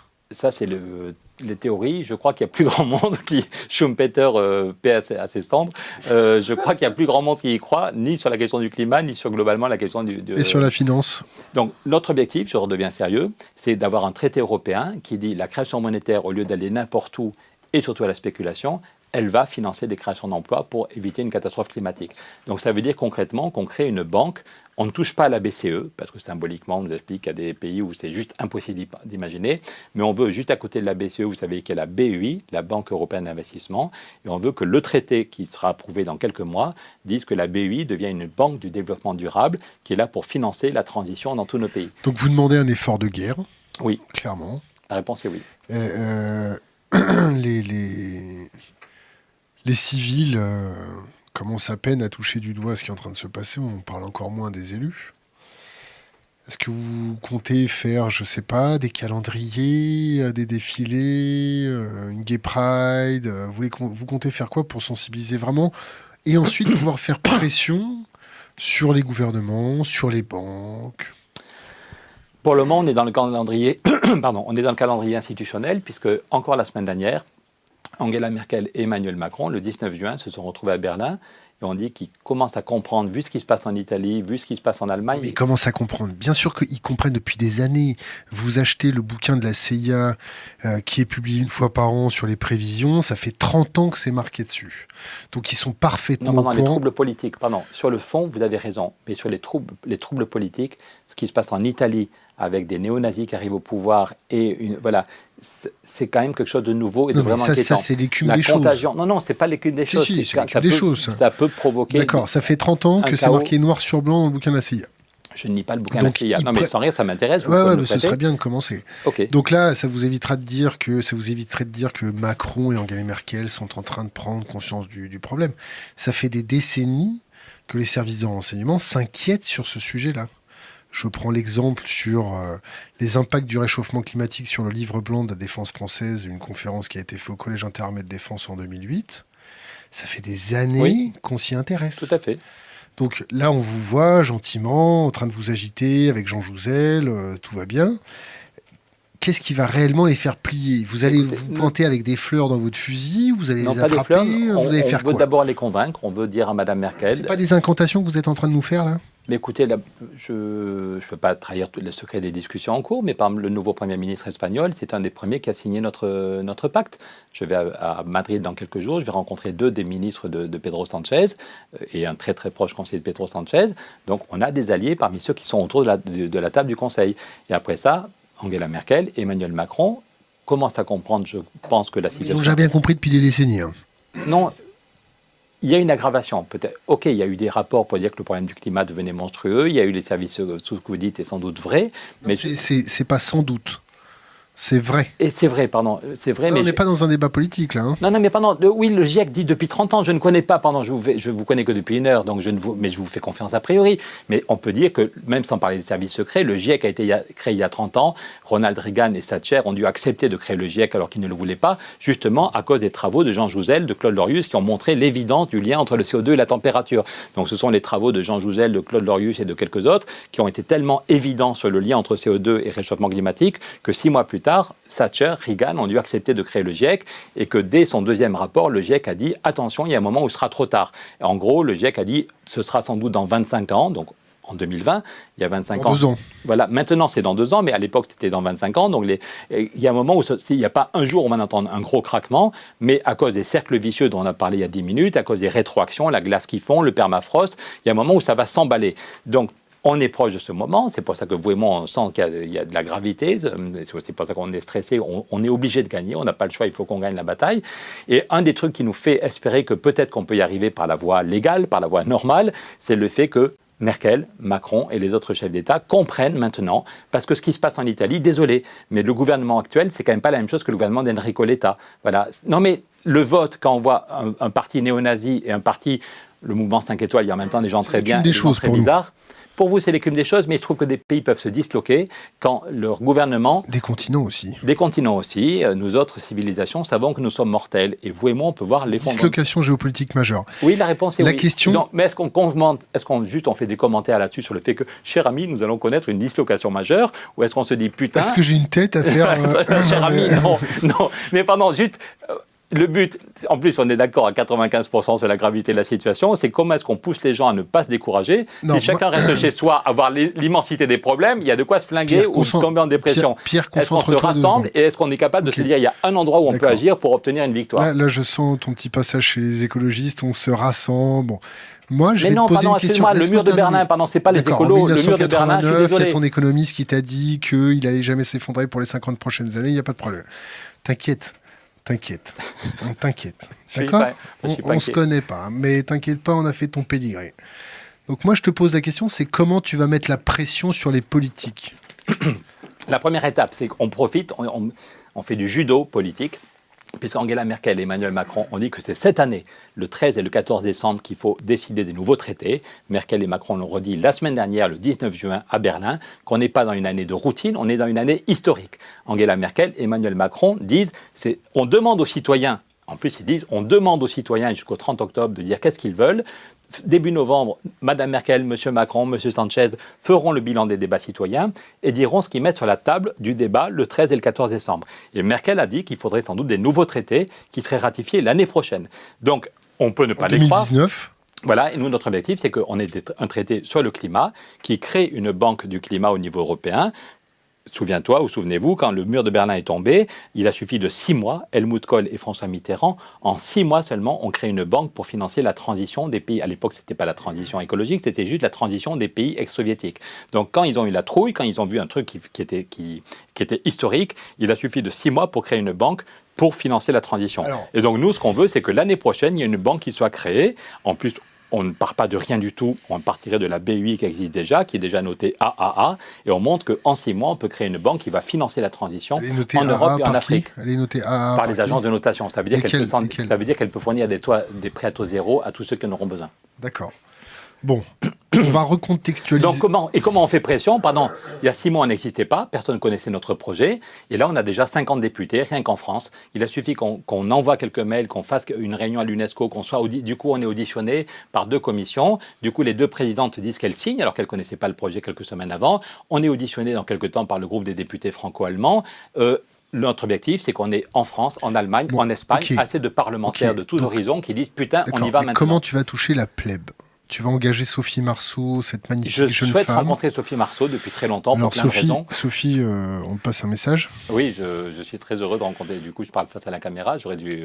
Voilà, donc la réponse est oui. Tu veux qu'on t'aide? Non, mais je redeviens sérieux. Je veux bien. Non, mais sérieux, je veux bien. Oui, la réponse est oui. Non, mais je suis tout à fait sérieux. On veut que Sophie Marceau et Omar Sy s'engagent. Audrey Tautou. La réponse est oui. Parce que c'est très bien, on va avoir des prix Nobel, on a des gens de Normal Sup qui bossent avec nous en économie pour faire un rapport, pour montrer à quel point c'est solide en matière économique. On aura des chefs d'entreprise, votre question d'il y a 10 minutes, on a déjà quelques grands patrons, pas tous évidemment, il y en a qui ne sont pas d'accord, mais on a déjà quelques grands patrons qui disent qu'ils veulent nous aider. Et on voudrait en octobre, en novembre, pouvoir montrer qu'on a en même temps des grands patrons, en même temps des mouvements de chômeurs qui disent ce serait génial, ça va créer des emplois, en même temps Sophie Marceau et Omar Sy, oui. Oui, non, plutôt Sophie Marceau et Audrey Tautou. Ça me va très bien. On va te recontextualiser un petit peu ton petit problème. Donc là, tu demandes un peu de pognon, 1000 milliards. Pardon, j'ai fait que il y a 2 parties dans notre plan, comme vous le savez. Il y a l'aspect banque. Là, tu commences à m'énerver, là. Il y a l'aspect créer un impôt sur les bénéfices pour avoir de l'argent, du budget, de l'argent qu'on peut consommer et pas seulement des prêts à taux zéro. Mais j'écoute votre question. C'est pas une question. On va te recontextualiser. On va essayer de te faire comprendre notre prisme de lecture. Là, les économies sont moribondes. On vit à crédit. C'est-à-dire qu'on est en train d'imprimer des promesses de calories futures ou de travail futur. Tu es un peu spécialisé dans le pétrole aussi, tu dois comprendre ce que je raconte là. Un tout petit peu. Un tout petit peu. Là, t'as pas l'impression de faire peur un peu au milieu bancaire qui tient déjà d'une façon très précaire, qui a déjà des taux, un niveau de dette très précaire. T'as pas l'impression que on a passé le point de non-retour au niveau financier? On n'évitera pas une crise financière. Merci de le dire. Non, mais il se trouve que, je répète, sans vouloir me vanter, qu'en 2003 déjà, j'avais fait une grève de la faim en 2005 avec quelques amis. Combien de temps t'as tenu? Une semaine seulement. C'est petit joueur, quoi. Oui, pardon, mais on fait ce qu'on peut. Voilà, et à l'époque, certains me prenaient vraiment pour un charlot. Je répète, Dominique Strauss-Kahn s'est foutu de ma gueule devant 400 personnes en expliquant qu'il n'y avait aucun risque de crise, que je m'inquiétais pour rien. Il a bien payé, là. Voilà, donc... Oui, quand on voit le niveau de spéculation, il y a 2 problèmes. Quand on voit le niveau de spéculation, en France, on a le CAC 40, aux États-Unis, il y a le Dow Jones. La dernière fois que le Dow Jones s'était effondré, en 2008, le Dow Jones était monté à 14 000 points avant de s'effondrer. Maintenant, il est à 24 000. Voilà. Donc, on n'a jamais vu autant de spéculation. Et en plus, ce qui est plus grave, on n'a jamais vu autant de dettes. Par exemple, la Chine, qui est le moteur de l'économie mondiale, la dette totale publique et privée, et sans compter les comptes bizarres, ce qu'on appelle le shadow banking, les trucs où vous mettez 1 milliard, mais on ne le met pas dans les trucs officiels. Dark pool et tout ça. Rien que la comptabilité officielle, dette publique et dette privée, on est passé en 20 ans d'une dette de 100% du PIB à 250% du PIB. Voilà. Pas comme le Japon, non? Le Japon, c'est la dette publique. Oui, le Japon a une dette publique monstrueuse et n'arrive pas pour... Le Japon vient de dire qu'il est retombé en récession. Voilà, mais on peut pas... Une espérance de vie, du moins une démographie en baisse, par ailleurs, un vieillissement des populations. Voilà. Mais si on en revient au risque de crise financière, puis c'était ça votre question, on joue avec le feu. 2008 n'a servi à rien. C'est Stiglitz, le prix Nobel, qui dit qu'on s'est contenté de déplacer les fauteuils sur le pont du Titanic. Mais le Titanic continue et le FMI nous dit... Et on accélère. Le FMI nous dit l'économie mondiale est comme le Titanic, elle accélère avant le choc. Voilà. Donc c'est des critiques qui étaient avant une partie de la gauche, avec Michel Rocard, j'avais écrit ça, voilà. Et maintenant, c'est même le FMI qui nous dit l'économie mondiale est comme le Titanic, elle accélère avant le choc. Donc encore une fois, est-ce qu'on est capable de secouer, de façon non violente. Vous avez reçu John Palais l'autre jour, c'est un ami. Je pense qu'il faut de façon non violente. J'étais ce matin à Bercy, on était avec Jean Jouzel à Bercy, devant une centaine de salariés du ministère des Finances, et il y avait là quelqu'un qui m'a dit au bout d'un moment, mais quand est-ce que vous descendez dans la rue? Voilà. Donc en même temps, un haut fonctionnaire qui veut nous aider pour techniquement montrer qu'est-ce qu'on peut faire au niveau européen. Il pense qu'il faut en même temps gagner la bataille de la crédibilité, qu'il faut rassembler le camp progressiste. C'est aussi ce que dit Tchetch d'Alternativa, c'est qu'il faut, l'initiative qu'on porte, elle a l'intérêt de rassembler tous les progressistes et peut-être d'arriver à une victoire. Alors que quand même, depuis quelques décennies, les progressistes sont très très divisés et vont d'échec en échec. Donc si on n'y arrive pas, qu'est-ce qui se passe au niveau des guerres, des flux migratoires, de la on ne va pas recommencer le truc. Quand la Banque mondiale dit qu'on aura 140 millions de réfugiés climatiques. Au minimum. Au minimum. Le MIT rappelle que le corps humain ne sait pas faire du froid, que donc que pour maintenir notre cerveau et notre foie à température correcte, on évapore de l'eau. Voilà. Quand il fait chaud, on évapore. Ça marche, sauf si l'air est en même temps trop chaud et trop humide. Et donc si l'air est en même temps trop chaud et trop humide, l'évaporation, ça ne marche plus, et donc le corps humain monte en température, et c'est insupportable. Je ne sais pas si vous vous souvenez, l'an dernier, il y a eu pendant quelques jours ce genre de canicule en Chine, et c'était l'horreur. On voyait des hommes et des femmes qui allaient mendier un peu de fraîcheur, qui se plaquaient sur le sol en espérant un peu de fraîcheur, qui ne trouvaient pas, parce que quand jour et nuit, il fait trop chaud et trop humide, on pète les plombs, ça n'est pas possible. Et le MIT nous dit que d'ici 50, 60, 70 ans, une partie de l'Asie sera inhabitable à cause de ces canicules chaudes et humides pendant plusieurs mois dans l'année. Donc on va vers une souffrance humaine, des millions d'hommes et de femmes qui vont souffrir au quotidien, certains qui vont mourir sur place et d'autres qui vont se déplacer parce qu'ils n'auront pas envie de mourir. Donc ce n'est pas pour rien si le GIEC a eu le prix Nobel de la paix. Ils n'ont pas eu le prix Nobel de physique-chimie, hein. Ils analysent le CO2, ils analysent le méthane, mais ils n'ont pas eu un prix Nobel scientifique, ils ont eu le prix Nobel de la paix, parce que ce qui est en jeu, c'est bien la paix mondiale dans les 20 ans qui viennent. Et quand on voit le bazar qu'il y a en Italie et notre incapacité à accueillir 1 million de réfugiés, moi j'en ai honte. Quand j'étais petit, quand j'étais adolescent, on avait 3 boat people à la maison. Papa travaillait à EDF, on avait une maison correcte, on avait accueilli 3 réfugiés et on vivait très bien. Et la France, la France globalement avait accueilli 150 000 réfugiés, 150 000 jeunes, vieux, qui avaient besoin de vivre. Voilà. Et maintenant, on est 2 fois ou 3 fois plus riche et on a peur d'accueillir 100 000 ou 200 000 personnes. Quand tu vois Donald Trump construire des murs, faire des milices, utiliser de la big data, utiliser l'arsenal législatif pour pouvoir réquisitionner des bases militaires pour faire des camps de rétention administrative ou des camps d'internement, ça te fait penser à quoi? Ça fait peur, ça veut dire que la bête immonde, comme on dit, n'est pas morte et que la barbarie qu'on a connue dans les années 30 et les années 40 peut très bien revenir. Il n'y a eu aucun progrès moral dans nos têtes, dans nos consciences. Il n'y a rien qui nous garantit qu'on ne va pas connaître une barbarie avec une puissance décuplée. Tu as déjà été à Mayotte? Non. À Ceuta? Non. Est-ce que tu as déjà vu la hauteur des barbelés à Ceuta? Oui, j'ai vu des images et c'est horrible. Et donc, c'est bien, on a raison de critiquer Trump. Et heureusement, quelques millions d'Américains le font aussi. Mais nous aussi, on a ça. J'allais dire, est-ce que l'Europe est à la hauteur? Est-ce que l'Europe est capable de montrer, non pas en théorie, dans une discussion... Est-ce qu'elle est capable ou est-ce qu'elle peut? Elle peut, à coup sûr. Donc ça, il n'y a aucun doute sur le fait qu'elle peut. La question est est-ce qu'on a la volonté politique? Elle peut. Quand on voit 1 million de migrants débarquer en Allemagne, avec entre 5 et 11% qui trouvent du boulot. Non, mais ça, c'est une vision globale. Je reviens dans 3 semaines pour expliquer comment... Oui, non, mais pardon. Est-ce qu'un espace où il y a 500 millions d'habitants, d'abord, pourquoi est-ce que c'est uniquement l'Allemagne qui en a accueilli? Si on avait mieux réparti les réfugiés, peut-être il y aurait moins de concentration. Et même, est-ce qu'on se donne les moyens de lutter contre le chômage et la précarité? Est-ce qu'on donne les moyens de construire assez de logements? Parce que si on met les gens en concurrence, s'il n'y a pas du travail pour tout le monde, s'il n'y a pas des logements pour tout le monde, eh bien, on sait tous qu'on a un cerveau reptilien et qu'au bout d'un moment, on a marre. Parce qu'on est en concurrence. Parce que moi, je connais quelqu'un dans mon quartier qui attend depuis 20 ans un logement social. Cette dame n'est pas du tout raciste, mais voilà, elle dit que comme il n'y a pas assez de logements, elle voit des gens qui lui passent devant et c'est plutôt effectivement des familles noires. Il n'y a aucun doute là-dessus. Et donc, est-ce que le problème, c'est les familles noires ou est-ce que le problème, c'est qu'on ne construit pas assez de logements, qu'on est dans un pays où il y a des milliards, où on est tout à fait... Si on construit, on consomme? Ben, si on construit... Mon sujet, c'est juste... Voilà, il y a...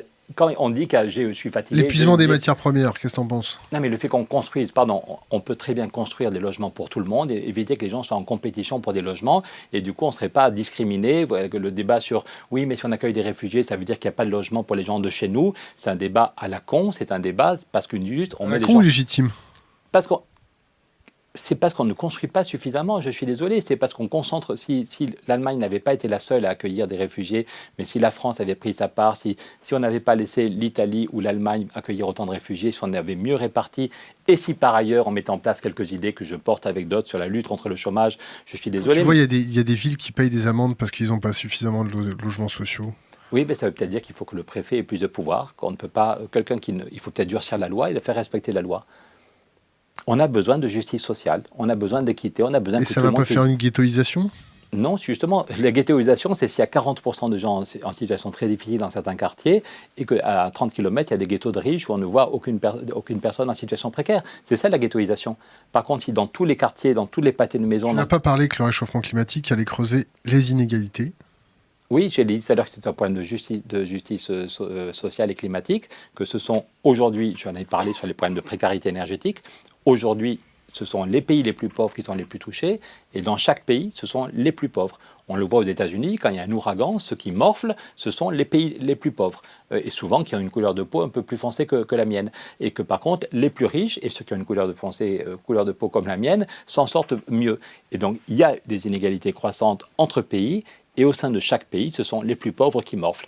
Mais ça n'est pas une fatalité. C'est une question de choix politique. Et je reviens sur la question des réfugiés.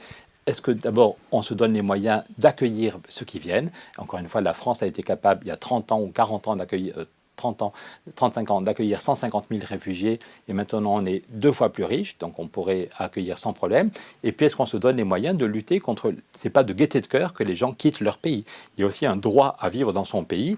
Moi, je pense qu'il faut tout faire pour que quelqu'un qui est né en Afrique, quelqu'un qui est né en Asie, puisse vivre dignement dans son travail, dans son pays. Mais ça suppose de changer beaucoup de choses. Ça suppose de changer nos politiques agricoles, nos politiques d'exportation. Est-ce que ça suppose aussi de faire changer dans la tête des gens leur façon de consommer, de vivre, leurs idéaux? Est-ce que ça fait pas 40 ans qu'on leur met le rêve américain d'avoir 50 paires de godasses, de vivre, d'avoir un idéal, de rouler en super Porsche, d'une super voiture? Oui, bien sûr, est-ce que de frugalité. Est-ce que l'inertie sociétale au niveau de cette frugalité, c'est pas trop tard? Quand tu vois... Je crois qu'il y a quand même... L'idéal féminin porté par la société de consommation, quand tu vois l'idéal masculin porté par la société de consommation. Je crois qu'il y a des choses qui bougent. Je crois qu'il y a de moins en moins de gens qui sont attachés à avoir leur voiture. Je crois que autrefois, tous ceux qui avaient un peu de sous voulaient avoir leur voiture et la plus grosse voiture possible. Et je crois quand même qu'il y a de plus en plus de gens qui disent je n'ai pas forcément besoin d'une voiture en permanence. Donc ça veut dire que quand les femmes choisiront les meilleurs d'entre nous, le monde ira mieux? Vaste question. Mais peut-être.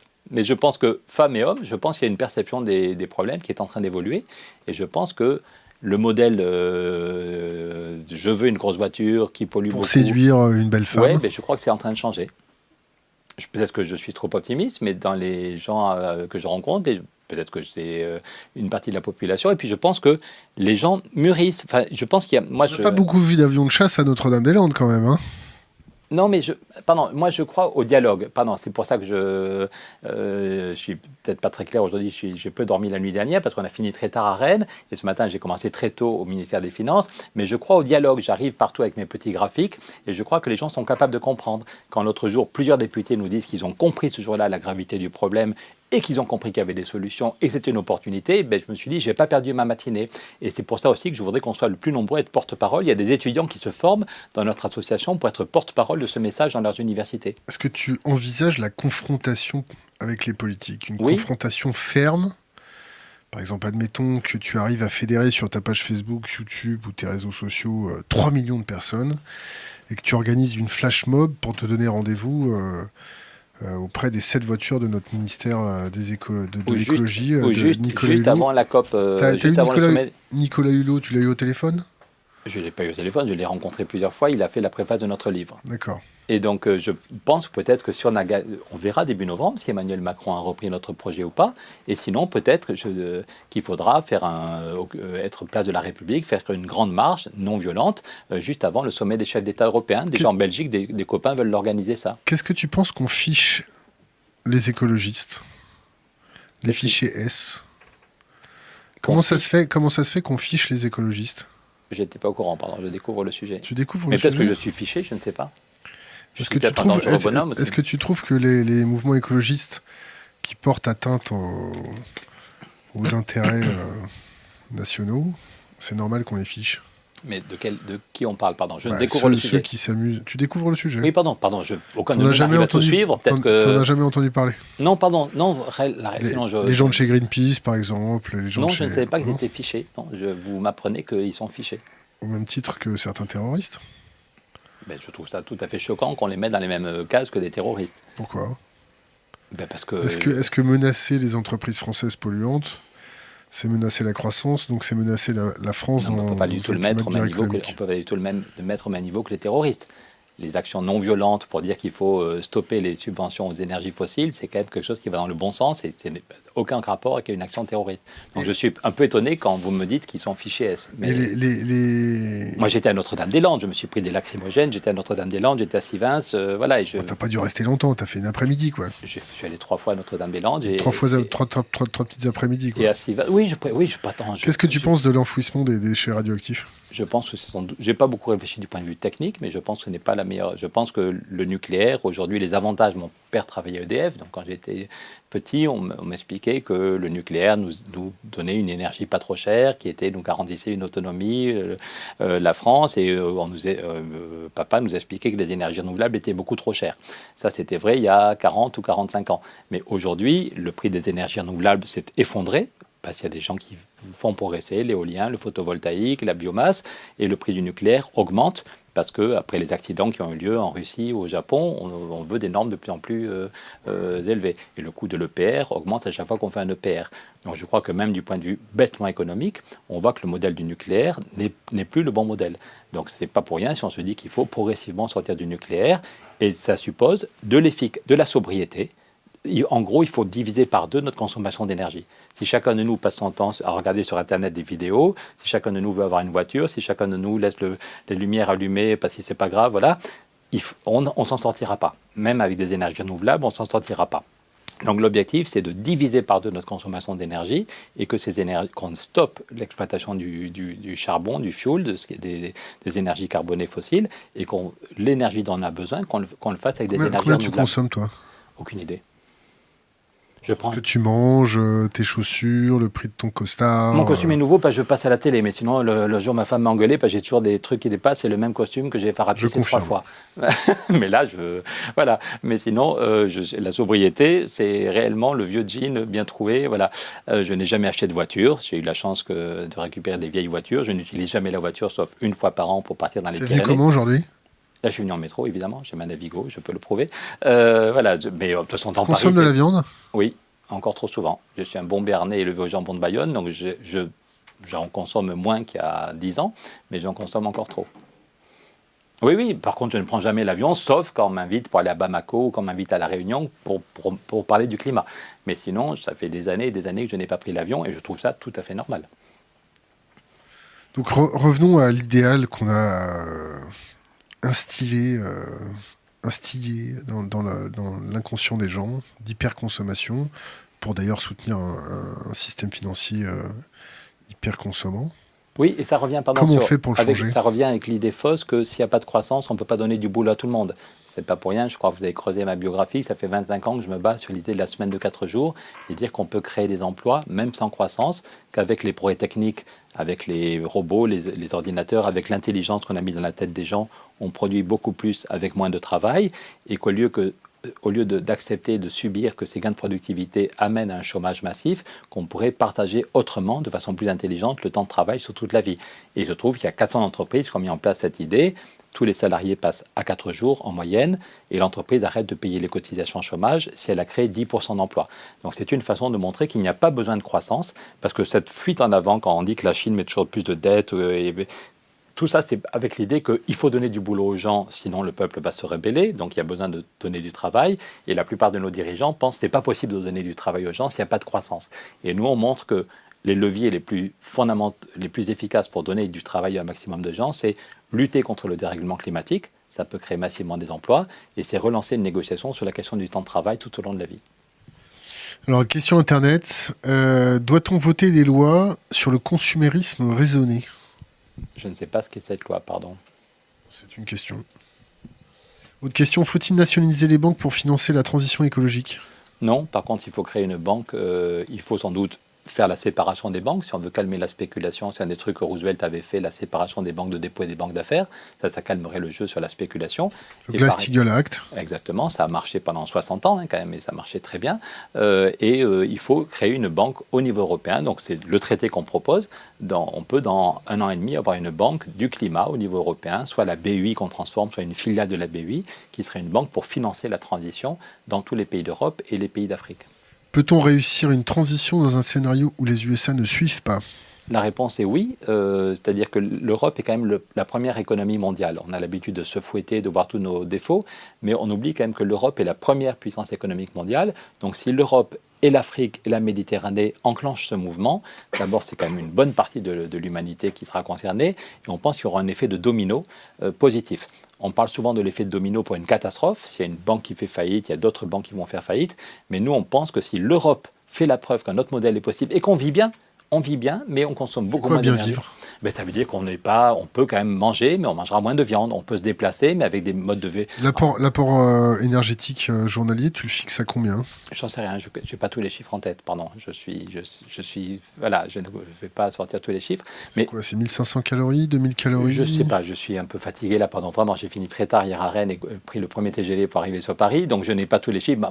Je sais par contre que l'objectif c'est de diviser par 4 ou même d'arriver à la neutralité carbone, ce qui suppose, je répète, de diviser par 2 notre consommation d'énergie, et c'est possible si on isole tous les bâtiments publics et privés, si on arrête d'avoir chacun sa voiture et de se mettre dans des embouteillages. Ça suppose de prendre le marcher à pied, prendre le vélo, avoir des transports en commun, et seulement de façon exceptionnelle d'utiliser une voiture qui sera plus légère, qui ira moins vite et qui consommera moins. Comment tu vas les reformer, les gens qui vont perdre leur boulot, par exemple dans l'industrie du charbon, dans l'industrie automobile ?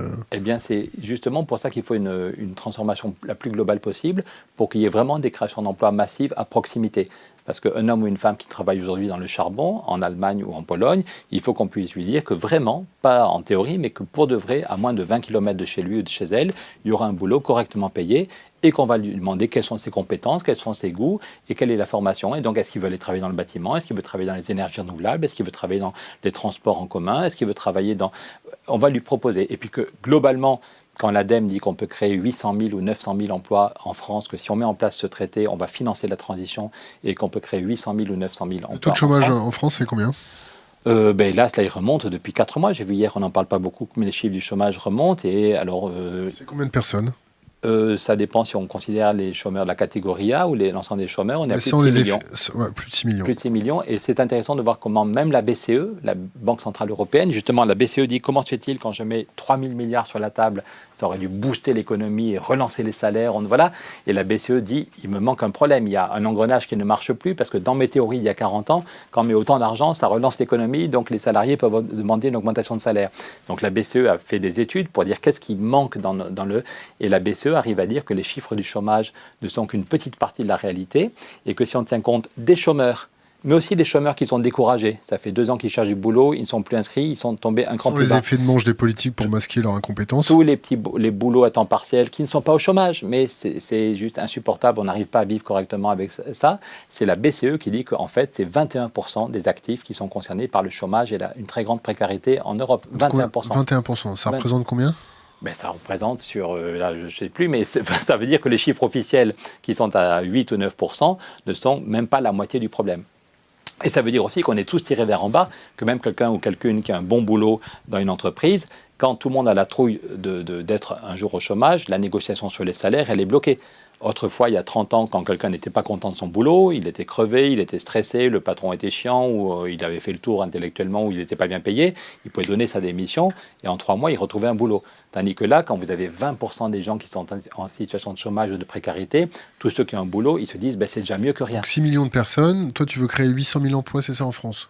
Je ne sais pas que je veux, c'est que l'ADEME, l'Agence pour les économies d'énergie, dit que si on a les financements qu'on propose, il y aura des problèmes de formation, parce qu'aujourd'hui, on n'aurait pas les gens. Si demain, on avait les 45 milliards qu'on veut pour la France chaque année, le financement à taux zéro, on n'aurait pas les gens compétents pour faire les diagnostics thermiques, pour faire les travaux d'isolation ou pour implanter les énergies renouvelables. Mais c'est un cercle vicieux. Si on n'a pas les financements disponibles de façon durable, les gens ne vont pas se mettre à se former. Donc oui, on peut créer 800 000 ou 900 000 emplois rien qu'avec ce levier, mais ça ne suffira pas si votre prochaine question c'est... Vas-y. Eh bien, oui, je ne prétends pas, avec ce projet, nous ne prétendons pas régler tous les problèmes, loin de là. Donc ton projet va faire perdre combien d'emplois? T'as chiffré ça? Il y a des créations. Le bilan net, quand le chiffre de l'ADEME, c'est 800 000 ou 900 000, on tient compte des destructions d'emplois. Donc, effectivement, il y aura moins de chauffeurs routiers. C'est-à-dire qu'aujourd'hui, il y a des aliments qui arrivent dans notre assiette qui ont déjà fait 1000 ou 2000 km ou 3000 km. Si on veut faire des circuits courts, si on veut manger des choses où il y aura moins de pesticides, moins de produits chimiques et qui sont produits pour l'essentiel à moins de 50 km ou moins de 100 km, il y aura beaucoup moins de chauffeurs routiers. En Suisse, quand un camion arrive, au lieu de lui faire 200 km sur l'autoroute, on le met sur un train et c'est très bien organisé, ça se fait en quelques minutes et les chauffeurs ne perdent pas de temps, mais il y a beaucoup moins de chauffeurs routiers et plus de gens dans le train. Quand on voit là, sur la production de CO2 et tous les gaz de polluants de moteur, on voit que les constructeurs automobiles fraudent. On voit que Volkswagen, pour citer que, parce qu'on a peut-être fermé les yeux sur les autres. Quand on voit que la réglementation n'est pas appliquée pour les bateaux de croisière, que c'est pas appliqué pour les bateaux qui transportent du fret, c'est pas un petit peu déjà faire appliquer la réglementation actuelle? Évidemment. Pourquoi on le fait pas? Mais je ne suis pas gouvernement, ça ne vous a pas échappé que je ne suis pas gouvernement et je n'ai jamais été. Pas une petite interprétation quand même? Parce que quand on voit un il y a quelques lobbies, si vous voulez me faire dire qu'il y a sans doute quelques lobbies qui mettent la petite ligne qui va bien. Non, on ne veut rien vous faire dire. Non, mais c'est choquant. On sait très bien tous que si on va sur tel ou tel site, on peut trouver un billet d'avion Paris-Madrid ou Paris-Barcelone qui est moins cher. C'est moins cher en avion qu'en train.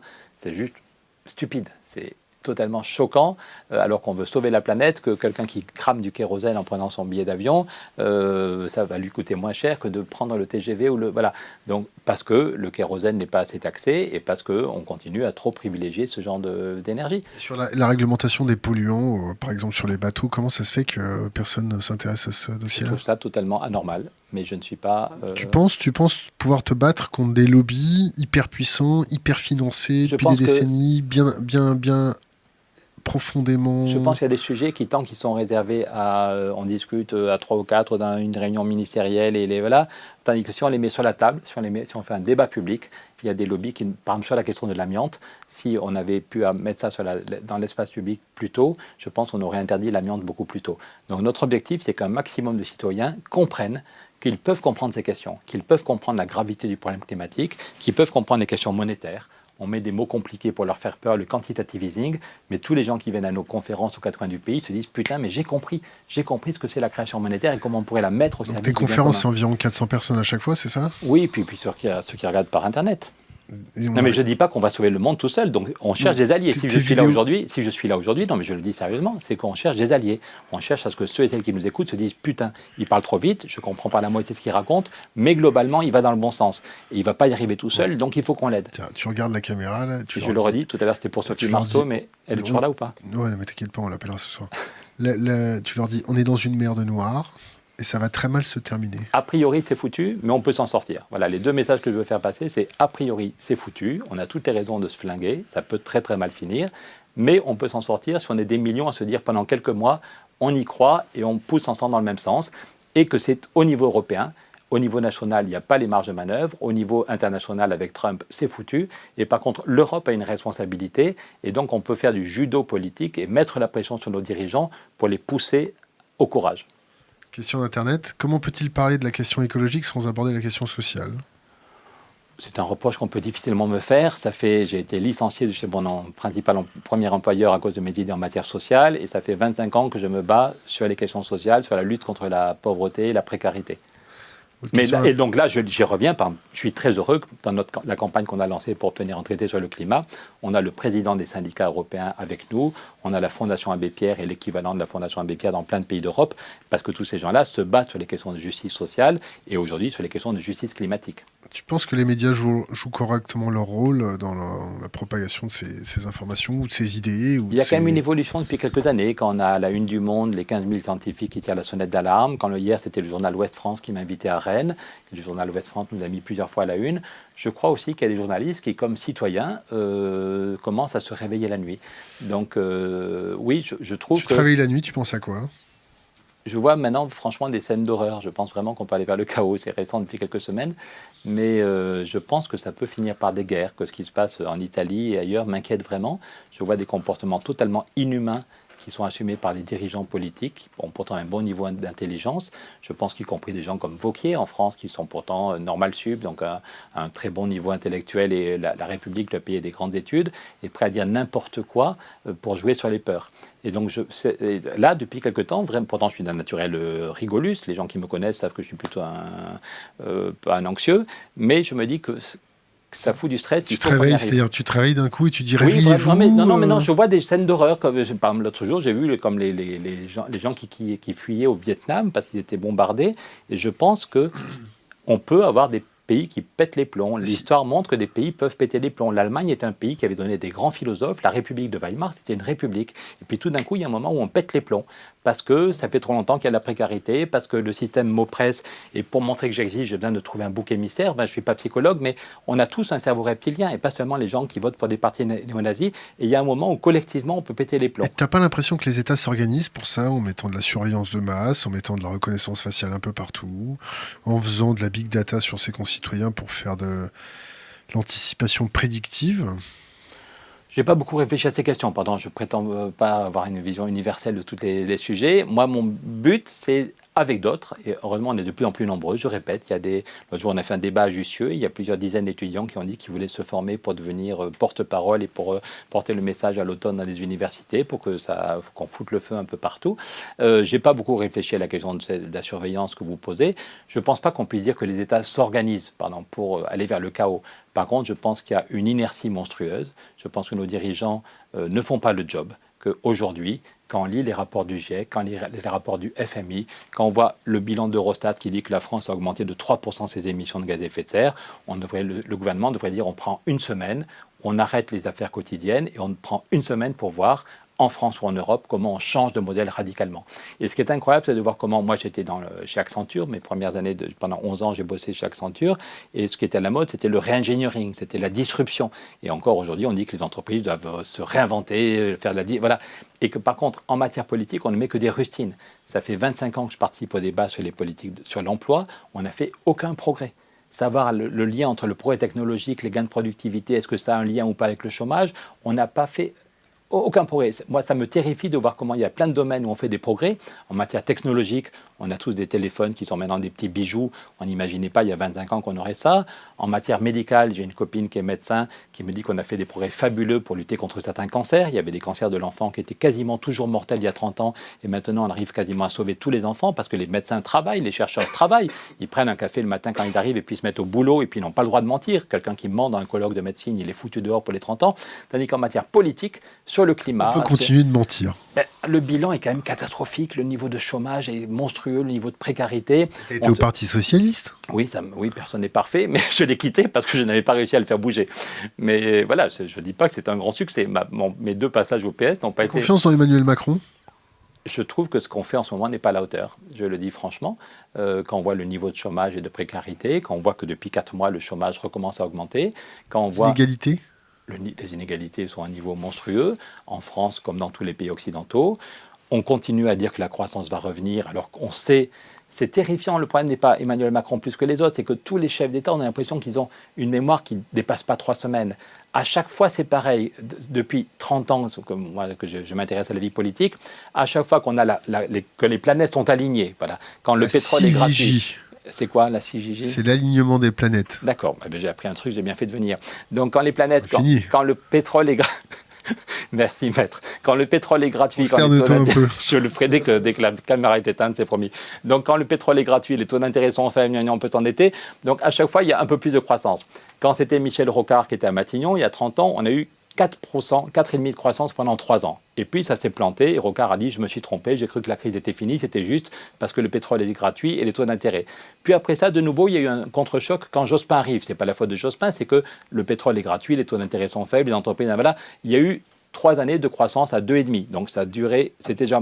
Et là, l'an dernier, le pétrole était quasiment gratuit, les taux d'intérêt étaient à zéro. On a eu une année où on a eu une croissance à plus de 2%, et de nouveau, on a dit... Non. Et là, l'INSEE nous dit que ça retombe, et quelle surprise alors! Et quand on voit, je n'ai pas apporté tous mes graphiques, mais quand on voit ça va faire mal. Quand on voit l'évolution... Ça va faire mal. Donc je trouve que c'est étonnant que des gens qui ont un tel niveau de QI, ils sont tous bac plus 8, hein, les gens qui nous dirigent sont tous bac plus 8. T'as combien de QI? De QI, j'en sais rien. Je n'ai jamais mesuré, je m'en fiche. Mais je trouve que c'est tragique de voir que des gens aussi intelligents sont capables de reproduire les mêmes erreurs. Intelligent ou fourbe? Ou est-ce qu'il faut être intelligent pour être aussi fourbe? Non, je pense qu'ils sont intelligents, que les gens qui nous dirigent, dans la plupart des pays occidentaux, ont un niveau d'intelligence. Voilà, et je trouve que le niveau des politiques qui est mis en place n'est pas du tout à la hauteur. C'est de l'intelligence de savoir sculpter de la fumée, de brasser de l'air chaud? Pardon, j'ai pas... Est-ce que c'est une forme d'intelligence de savoir sculpter de la fumée et brasser de l'air chaud?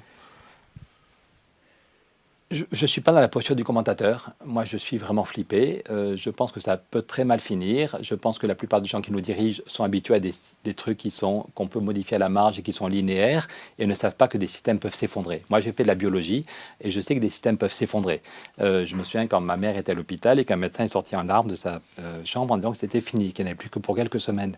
Donc, je pense qu'un système humain, une société peut s'écrouler, l'Europe peut s'écrouler, que la planète peut s'effondrer, qu'on vit une petite planète magnifique, mais qu'en quelques dizaines d'années, on peut aller vraiment vers si ça commence à partir, si tu m'autorises à parler trivialement, quand ça va commencer à partir vraiment en couille, est-ce que tu vas avoir une bouteille de champagne que tu gardes précieusement au frais, que tu vas monter sur ton toit et que tu vas regarder Babylone cramer? Non. Qu'est-ce que tu comptes faire? Non, parce que le jour, il y a quelques années... T'as un plan B quand même? Lilian Thuram qui m'appelait pour dire, voilà, on parle beaucoup de la crise financière, je pense à vous. J'étais dans les Pyrénées, j'étais tout content, j'écoute ça. C'est Lilian Thuram qui appelle parce qu'il m'avait dit qu'il l'avait... On l'appelle?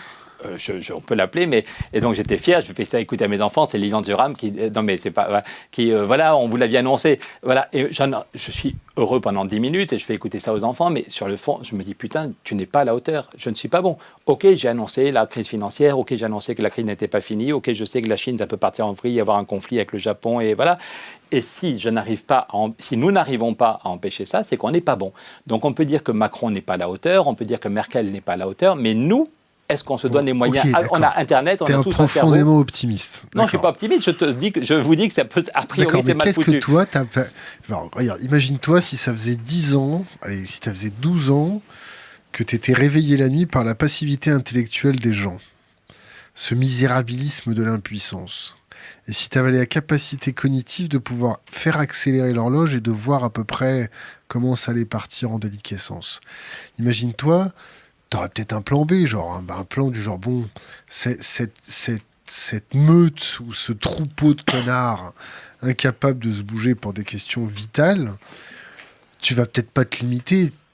T'as préparé un petit plaisir quand même, je sais pas, t'as un petit cigare où tu vas les regarder, ou tu vas continuer à pédaler et à brasser de l'air avec tes bras jusqu'au dernier moment. Mais genre, si en 2020 ton traité il passe pas, en 2021 tu viens à la maison, on se boit une coupe de champagne. Ok, ça de toute façon je ne vais pas refuser, vous avez l'air sympa, mais a priori je suis plutôt là je suis sur l'idée qu'on peut gagner. Il y a peut-être une chance sur 10, mais ça peut gagner, voilà. Un match... d'accord, si ça gagne pas, qu'est-ce que tu fais? On verra, mais si ça gagne pas. Mais le problème, c'est que les progressistes... C'est un peu comme un politique qui me dit on va gagner les élections présidentielles, c'est comme Nicolas Dupont-Aignan qu'on a reçu. Merci pour la comparaison. Je m'en vais, je dois partir, il y a Sophie Marceau qui m'attend. Non, la comparaison avec Dupont-Aignan, jusque-là, tout s'était bien passé, mais la comparaison avec Dupont-Aignan... Si tu veux un autre, non, mais putain, pardon, est-ce qu'on se dit qu'on peut peut-être gagner, mais que c'est pas... qu'il y a encore un énorme boulot à faire. Donc avant de réfléchir au plan B et au plan Z prime, est-ce qu'on peut déjà réfléchir comment on a une chance sur 10 que le plan A... Tu ne veux pas inclure dans ton prisme de lecture que tu peux perdre. Ah mais j'y pense régulièrement. Quand je dis qu'il y a une chance sur 10, je ne suis pas une bête en maths, mais ça veut dire qu'il y a une chance sur 10 qu'on gagne, ça veut dire qu'il y a 9 chances sur 10 qu'on gagne. Donc, si tu perds, tu fais quoi? Mais je ne sais pas, on verra après. Pardon, j'y ai pas réfléchi. Excuse-moi, mais vraiment désolé, j'y ai pas réfléchi. Là, on bosse 6 jours par semaine et encore le dimanche, il y a des réunions et on est en train de se former pour qu'il y ait plus de porte-parole. On prépare un petit bouquin. Tu te souviens, le petit bouquin de Stéphane Hessel, Indignez-vous. Donc, l'éditrice de Stéphane Hessel nous a demandé, Stéphane n'est plus là, mais la fille de Stéphane, Anne Hessel, est avec nous. Donc, on est en train de préparer un petit bouquin pour le début du mois d'octobre. En même temps, on veut lancer le débat à Amsterdam. En même temps, comme on a des alliés à Madrid, il faut y aller. En même temps, à Rome. Voilà. On est pour le moment, peut-être que c'est basique, mais on est sur l'idée que quand il y a un match à jouer, ou quand moi je fais du basket dans ma jeunesse, ben pour le moment on se concentre sur le match. Jusqu'au bout, on joue le match. Et voilà. C'est tout à ton honneur. Non, mais c'est peut-être... Question et pour le moment, par manque de temps, on n'a pas réfléchi à la suite. Question d'Internet. Est-ce qu'on peut continuer à donner des emplois d'esclaves aux gens en leur enlevant leurs cadeaux, leurs jouets, voitures, voyages Mais mon but, c'est pas que les gens aient des boulots d'esclaves. Quand je me bats... Cette année, je n'en parle pas quand je suis en France, la question du temps de travail, la semaine de 4 jours, parce que je préfère réunir en même temps Laurence Parisot et les syndicats, en même temps Alternativa et Jean-Pierre Raffarin pour gagner la bataille du climat. Mais la semaine dernière, j'étais à Bruxelles, on m'a demandé de venir faire un grand débat sur la question du temps de travail. Et bien, quand une entreprise passe à 4 jours, ça enrichit le travail. Parce que quand vous allez chez Maminova, le directeur de l'usine est passé à 4 jours. Donc il y a des choses qui donnent à son numéro 2. Son numéro 2 passe à 4 jours. Et là, on embauche quelqu'un. Et y compris jusqu'à l'ouvrier, les gens au premier niveau, qui a un jour par semaine où le contremaître n'est pas là. Mais si un client appelle, on ne peut pas dire « rappelez lundi parce que le contremaître est en vacances ». Donc on a enrichi le travail. Le fait de passer à 4 jours, ça a créé massivement des emplois. Ils ont embauché 120 personnes. Donc il y a eu un effet de masse. On a embauché 120 personnes en CDI. Et pour la plupart des salariés, ça a été un enrichissement du travail. Donc on voit du coup que l'absentéisme diminue parce que les gens s'ennuient moins. Donc mon but n'est pas, enfin notre but, je pense qu'on est 5 dans la pièce, notre but n'est pas que les gens aient un boulot d'esclave. On est 8. Pardon, il y a des gens qui sont tout petits et qui se sont cachés. Quelle porte reste à ouvrir pour que ça bouge? Qu'est-ce qui coince encore pour le moment? Je pense qu'on n'est pas assez nombreux à comprendre la gravité du problème et en même temps à se dire que c'est pas foutu. Voilà, il faut faire grandir l'intersection. Il y a des gens qui n'ont pas encore compris la gravité du problème et puis parmi ceux qui ont compris la gravité, il y en a qui se résignent en pensant que c'est foutu, qu'on n'y arrivera pas. Donc l'enjeu, c'est de mettre les gens en mouvement. Partout où je vais, j'explique que je ne suis pas là pour faire une conférence, mais pour trouver des alliés, quels que soient les gens qui m'invitent. Voilà. Et si on est capable de se dire, au moins, est-ce qu'on peut y croire qu'on se donne 6 mois ou 1 an pour gagner la bataille? Et si on est des millions à y croire, ça peut le faire. Notre-Dame-des-Landes, pour toi? Ben, c'est une première victoire, c'est la preuve qu'on peut faire bouger les choses. Pour plein de raisons. Ils se sont fait défoncer quand même. Mais ils se sont fait défoncer.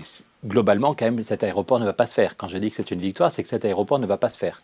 Après ça, il y a eu beaucoup de violence. Est-ce qu'il faut des zones d'expérimentation Oui, je pense que les terres arables de Notre-Dame-des-Landes devraient servir pour des zones d'expérimentation sur d'autres pratiques agricoles.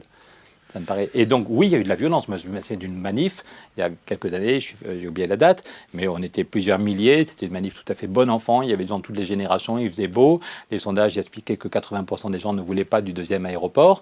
Et on s'est pris des lacrymogènes. Et visiblement, les CRS avaient des consignes pour ne pas choper les... Il y avait quelques casseurs qu'on a laissé faire. C'était tout à fait clair qu'on a laissé faire... Peut-être des flics. Non, je suis pas dans la... Voilà, mais par contre, je pense effectivement... Des éléments perturbateurs. Manuel Valls ou d'autres avaient envie d'instrumentaliser la violence et que du coup, le journal de 20 heures commençait juste par des violences à Nantes, alors que c'était une manif totalement pacifique. Voilà. De même, à Sivins, quand moi j'ai quitté la manif de Sivins, c'était une manif qui avait été totalement pacifique. Les dernières images, c'était ma voisine qui donnait le sein à son bébé, il y en a qui jouaient de la musique, c'était cool de chez cool. Et quand on s'est séparés, les quelques députés qui étaient là disaient en plus, lundi, on aura un rapport, Ségolène Royal va dire qu'on abandonne le projet. Donc c'est un vrai sujet.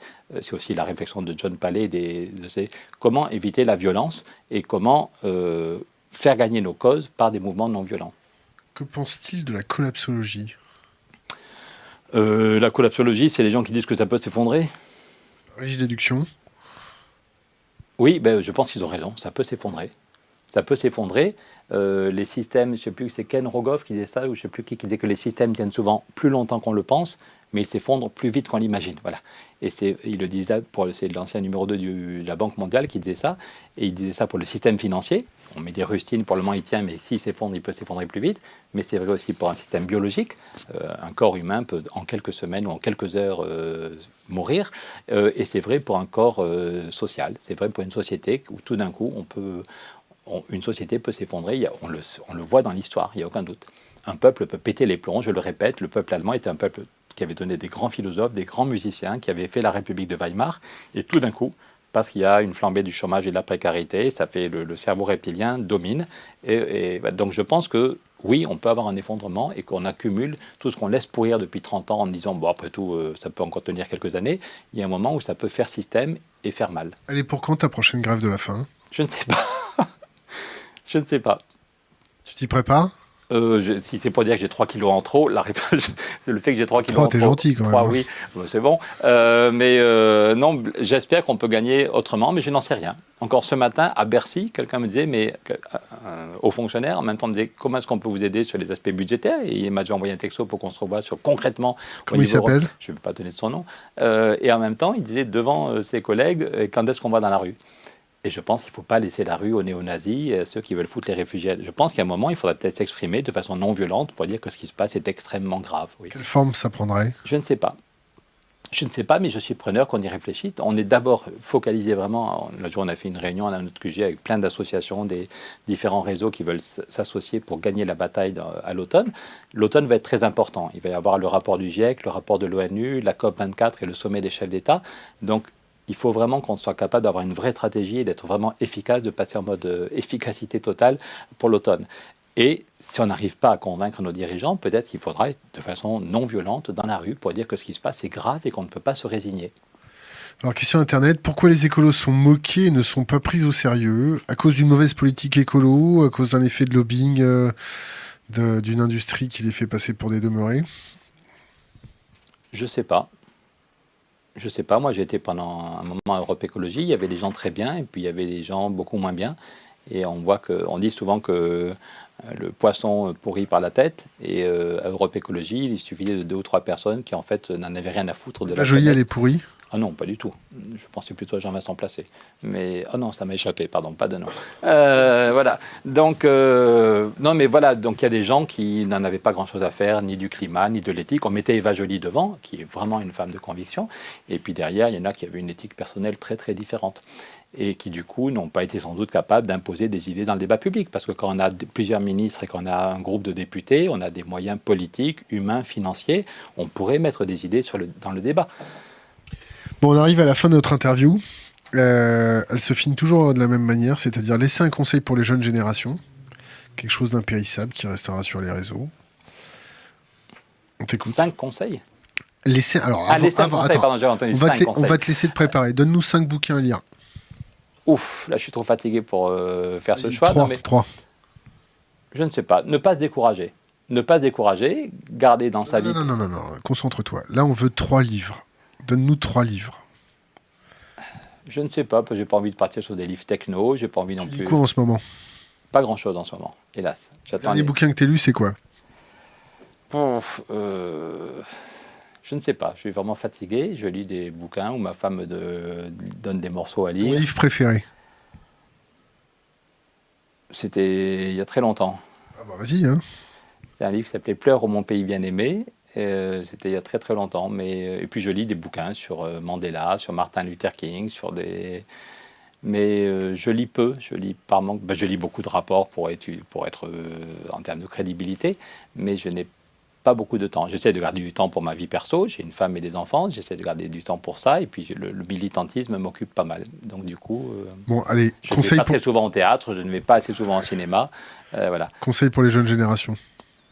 Continuer à vivre joyeusement tout dans sa vie perso, tout en ayant conscience de la gravité de la situation et donc s'engager.